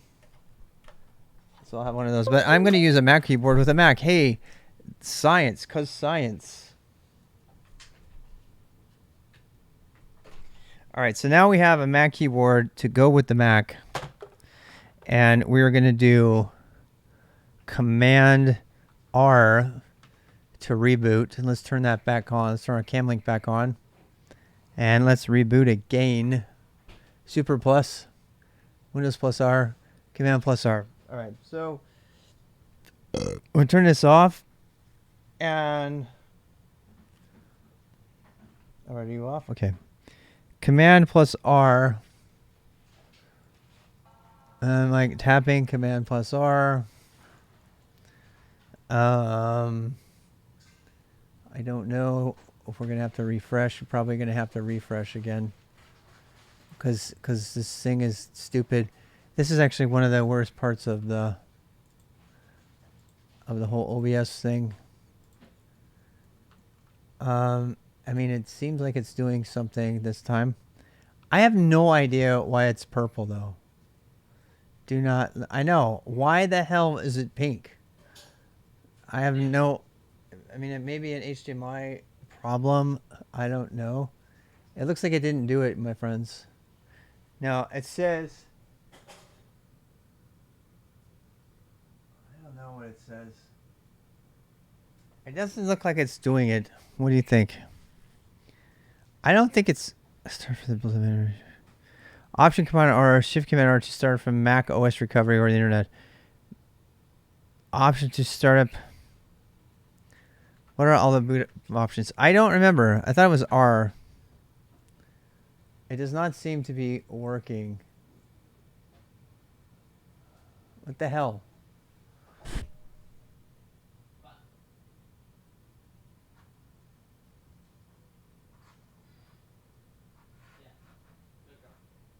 Yeah, it's trying to boot the PVA thing.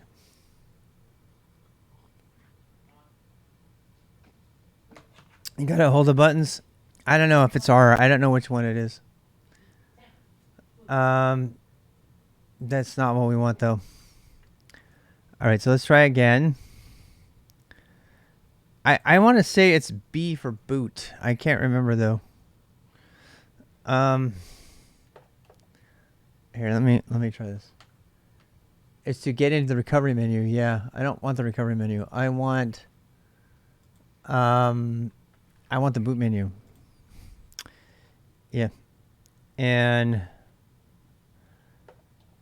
yeah, let's go look. Press and hold. Control accessibility of backup recovery system.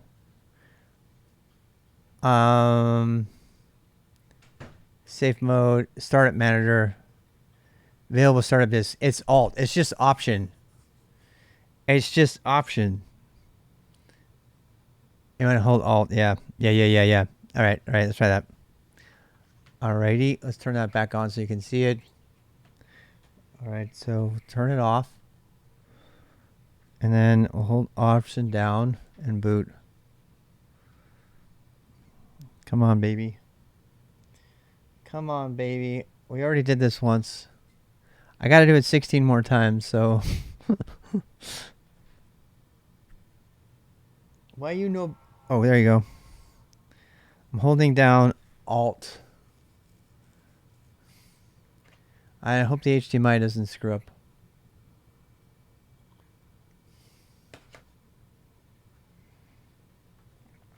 I feel like it is.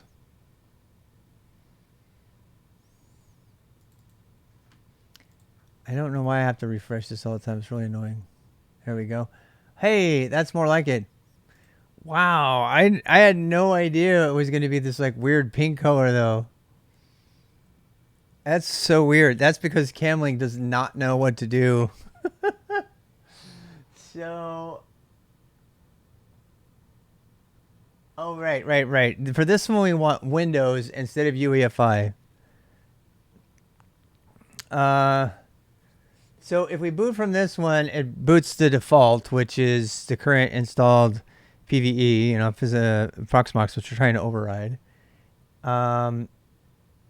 If I boot from this, it will boot from, it'll give me the Windows menu, the legacy options from my Ventoy, all the ISOs that are on there.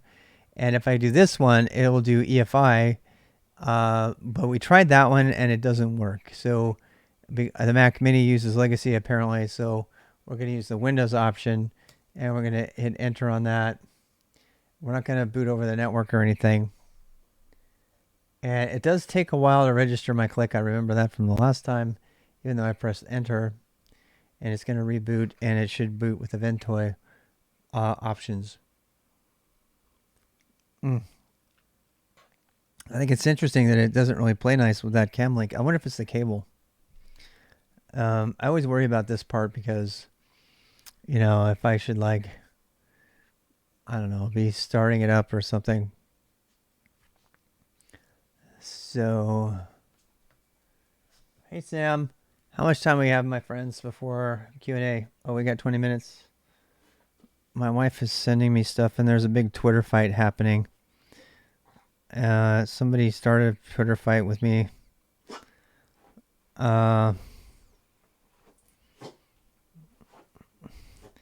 are you doing, Sam? You crazy dog. I don't really care about the Twitter fight.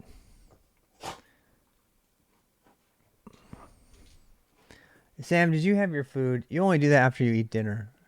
I think we're getting trolled again by Camlink.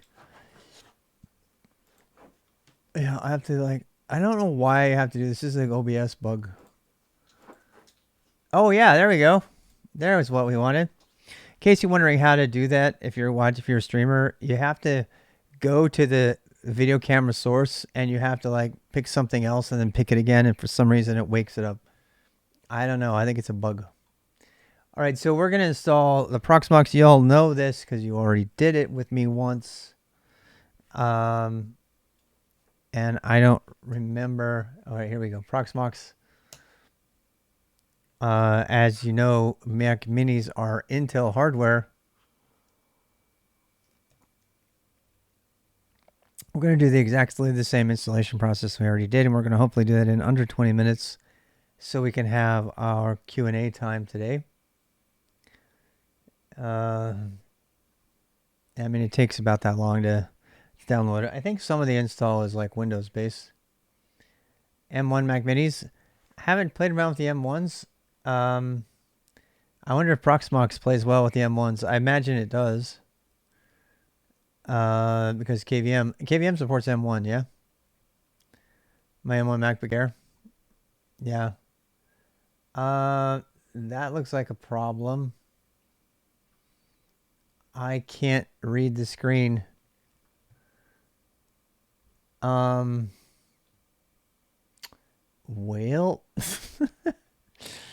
this has got to be a capture card issue. Let me try to fix it. Yes, that was a capture card issue. Okay. Yay me. Okay, so I should probably turn my face off for a second so you can see what's happening.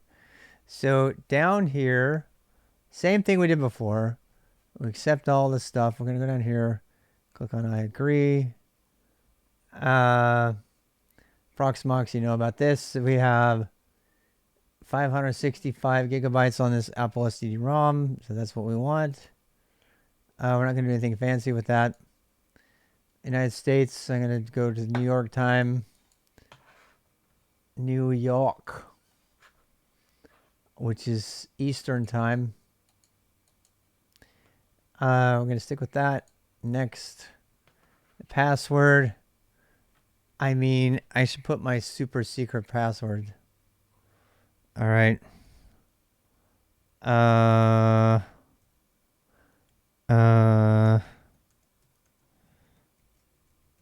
right. I don't know because I can't even see it.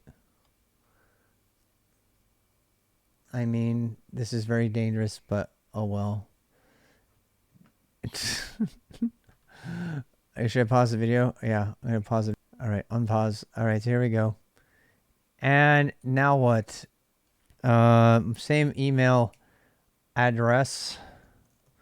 I'm at rvx.gg. Yes. Okay.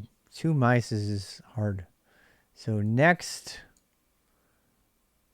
So that's our MAC address. I'm going to name this mini1.local. I'm going to make it .101, which is interesting because that's what I actually gave it when I assigned it already in reserve, so it should be fine. Keep it on the 192 network. Next, then we want all of that. Yes. Install. All right. So there we go. It's creating partitions and stuff. And me, I'm frozen. Apparently I'm frozen again. I swear OBS is not happy with stuff. It's not happy with stuff. It's not. I have to like plug it back in again. Watch. I'm gonna have to plug it back in again. Watch. I'll show you. That's an OBS bug. There's like lots of OBS bugs, but you know what else is new? See, there I am again. All right. It's OBS. OBS is not production software. That's all I have to say about that. It's also really bright, so you probably don't want to see that. I mean, I could turn it off. Turn that off. And there's our startup recovery. Interesting stuff that we were looking at before. God, I forget what computer I'm on now. So, clear. Oh boy.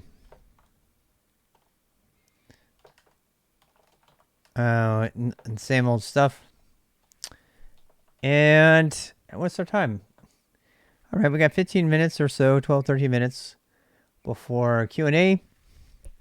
So that's what's coming up next. So I guess we can just watch this and drink. Cheers. Proxmox is doing its thing. It's going to make us a Proxmoxy kind of thing. Sam, how are you? How are you, doggy? Did you have a good day? Did you have a good dog day? Consisting mostly of napping, playing with the toy, eating, more napping. Right? I'm not judging you. Don't look at me like that. I'm not judging you. You're a dog. I know. That's what you do, right? You provide love and comfort and protection. There were 2 airplanes today that went overhead, and it terrified her. So she was constantly looking up in the air when she was in the house the whole time. She's like, where are these things coming from? Very scary stuff. Where the heck? Okay. Linux Proxmox doesn't work on M1. Very early support for M1, period. Yes, that's true. Yeah, VMware, however, does work on M1. So if you use VMware and you want to have M1 desktop, your only option currently, if you have an M1 or 2 or whatever, is VMware, period. That is the only option. And you can actually get VMware. It's convoluted, but there's a way that you can find a free version of VMware Fusion for Mac. It's very, very hidden. Does anybody have the link to it? There's a very, very hidden, indirect way of finding it, but there is a way to get a 1 year sort of. It's weird. It's like a yearly renewing, but 1 year free VMware Fusion license for any Mac that has M1 or M whatever. And the reason for that is because, Mac realizes, hey, we need to keep people using Linux and virtualization, and they want to be able to do that on their desktop. And so they have partnered with VMware to do that. VirtualBox, on the other hand, has come out and said, we have no plans for M1 support. We never will support it. And we have it on good authority from people internally who work at Oracle, who reported this in the Twitch, that they are moving off of VirtualBox internally at Oracle and getting ready to retire the product. They didn't say so much as that, but they did. It seems to be that they're retiring VirtualBox. There will be no further support for it. And the community, the VirtualBox community itself, has said we have no plans whatsoever to support ARM in any way.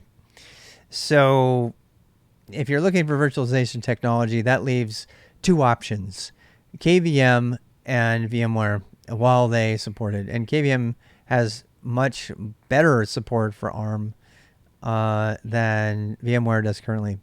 It's one of the reasons I think actually that eventually VMware won't be able to keep up with both ARM support and all the old Intel support as well, and that KVM will become the dominant virtualization platform, which means that consumer grade stuff on top of that, like QEMU and libvirt and Proxmox and all that, are going to become the new normal. And I've been pretty good at predicting trends since the 90s. I made a career out of it. And the way it looks, the new standard for virtualization is KVM, period. And that means that desktop technologies for virtualizing desktop, VM environments will get in line with that. We don't have a really solid VMware-like option in that space. A lot of people would yell at me for saying that QEMU is that. I don't agree. QEMU is still very, very immature. It needs to. It's not nearly as good as VMware for desktop virtualization. Why would you want a VM if you already have a Mac? Because Macs are running BSD Unix and not Linux, and maybe you want to do Docker, which has to have Linux. How about that for starters? Docker fundamentally requires Linux. It cannot run on anything but Linux. So, yeah. And by the way, Docker Desktop, when you install it on a Windows machine or if a Mac, installs QEMU, which is KVM, onto your machine. You can't see it, but it does that and hides it from you. So you can either do it that way, or you can explicitly install it using VMware Player or something, and then install your own Docker as God intended, and run Docker that way, and which is my preference because that's actually compliant with everything, doesn't violate any proprietary Docker Desktop standards. Our company, for example, has been ordered to remove Docker Desktop from any laptop that they have because of the proprietary, switcheroo that they did on everybody. And for that reason, the only option left is VMware Fusion on a Mac plus Docker, or to run Docker inside of, a Kubernetes node, a pod, which we do a lot of as well. There's a lot of running Docker inside of Kubernetes now these days, or just using Buildah and Podman and bypassing all of that stuff. All right, so I have to refresh this. Obviously, there's a problem there again. This is an OBS problem. This is not a problem with the environment itself. So Docker, the containers rock. How about that? Okay, so our new system is now online, and we can now SSH into the system. So we can do that. How close are we to the question and answer time? So we have 6 minutes. Which hardware do you use for its router for your mobile setup?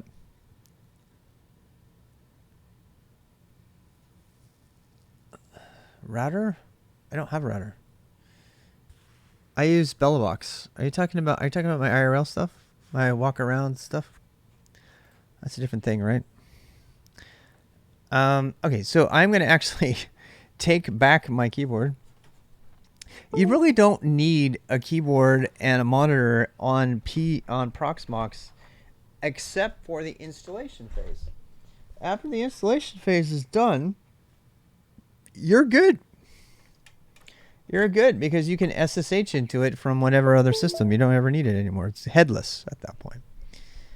I have 3, 4, and 5G LTE routers, T-Mobile, AT&T, and Verizon, and those connections are bonded together using BellaBox as a technology. That's how I do that. There's no router. Yeah, and that's a whole video all by itself. So okay, so here we have this. We are good to go. So we can go add. The main reason I did that was to change the name, but not to show you what I'm doing. So here's Mini 1. Please tell me I put Mini 1 on there. I hope I did. So I should be able to do SSH in Mini 1 and get my first authentication here. Just give me a sec here. I don't need to give this up. It's not that big a deal, but whatever.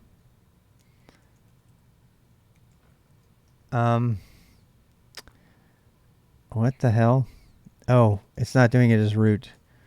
Sorry, you have to put username root in your config. All right, once I get on, I'll show you what's up. All right, so I'm now connected and go back to showing you. So I'm SSH'd in,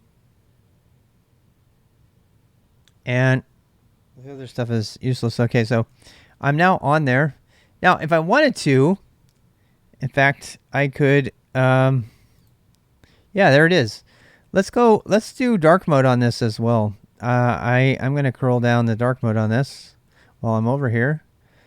SSLO bash PVE install, and that will install the dark mode so that when I go to 101, it should be dark moded just like this. So this is, I have to change this one number to a 1, and I will get the front end for this new Mac Mini that should be on board with Proxmox. Root. I mean, I need to get faster at this, sorry. But I just prefer to not dox that stuff if possible. Okay, so now we have Mini 1. So this data center has Mini 1. So you might be wondering, well, that's weird. It's like you have 2 different Proxmox environments. And the truth is right now, I do have 2 Proxmox environments. So the way to get around that is to go to the 1 environment and to set up a cluster, which I just figured out how to do yesterday. People have been very patient with me trying to get me to do this. And I can put this 100 in there. And so this is my HPZ. And I can go under data center, you go to cluster, and you click on join cluster. And, oh no, sorry, create cluster. We want this to be the top end of the cluster.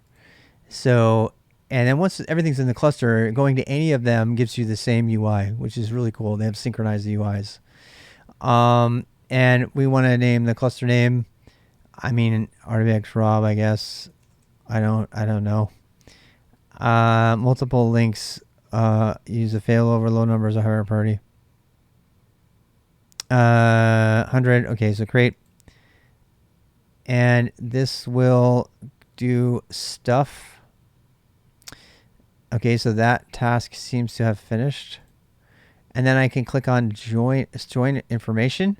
Copy information is your keys and everything, right?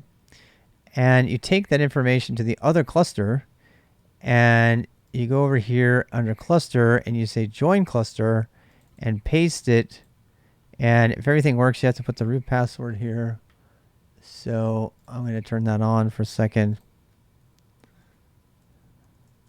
because it uses SSH to do this. You do not have to put the link field, and you click on join and you get something like this. Establishing API login succeeded. Check cluster API join.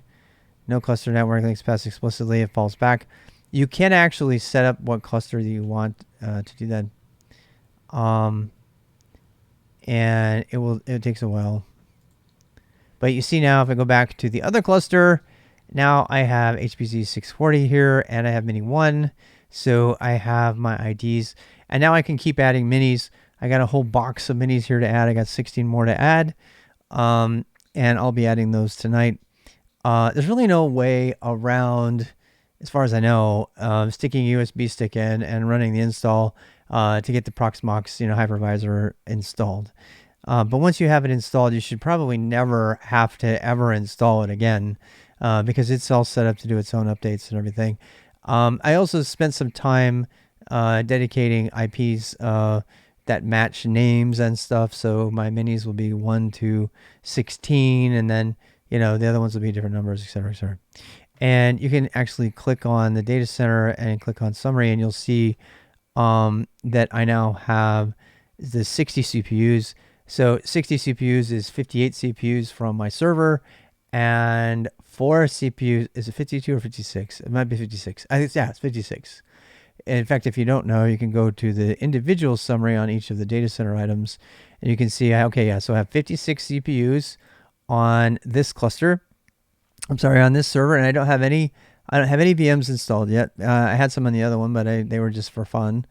But now I'm really set up to start, setting up my Kubernetes environment on these VMs, and I've got 56% there, and 56 CPUs there. That is 14 times 2 sockets, which is 28, times 2 for 2 threads per core, which gives me 56.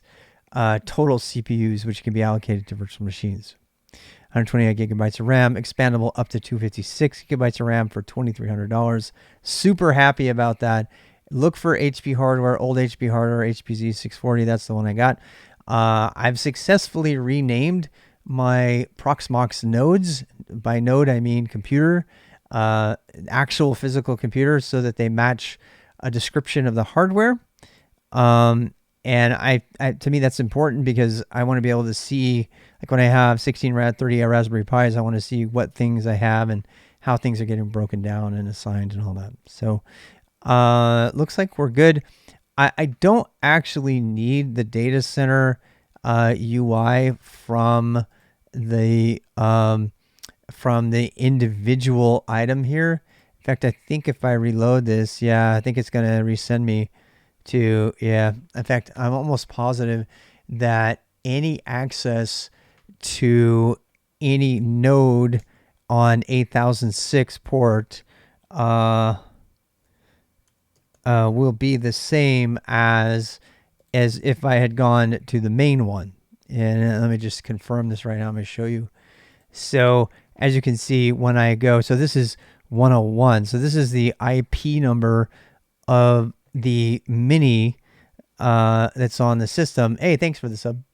So this is the IP number of the mini, but as you can see, it is exactly the same dashboard as that from 100. So my go-to, there's actually a really cool technology that Proxmox uses to synchronize everything constantly, including the UI, which I just find absolutely remarkable. And so you can go to either one and get the same information. You know, I mean, you get a little bit of a breakdown there, a little more, but whatever. So my bookmarked interface to this is going to be 1.100, which is what I set as my basis. Now I have DHCP at home. This is just a standard, you know, home Wi-Fi network router. And so it has, you know, from 1 to 255 IP addresses, and it can go ahead and use all of that stuff. And so you get these two things, and we have changed the nodes. I think the only advantage of that is that I don't have to load I mean, I will, but I don't have to load the dark Discord colors on all of the endpoints as I install new endpoints.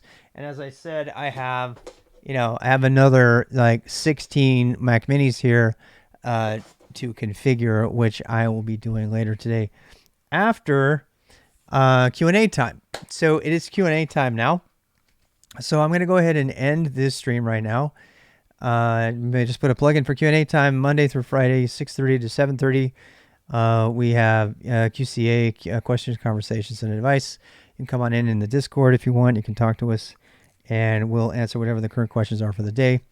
And I'm going to go ahead and drop this recording for YouTube. I'm going to be getting ready for that to start up right now. And then later tonight, I'll be, as much energy as I have, I'll be continuing to install Proxmox on the rest of my endpoints, and potentially plug my switch into here, anticipating the arrival of my rack over the weekend. So talk to you soon if I don't see you soon.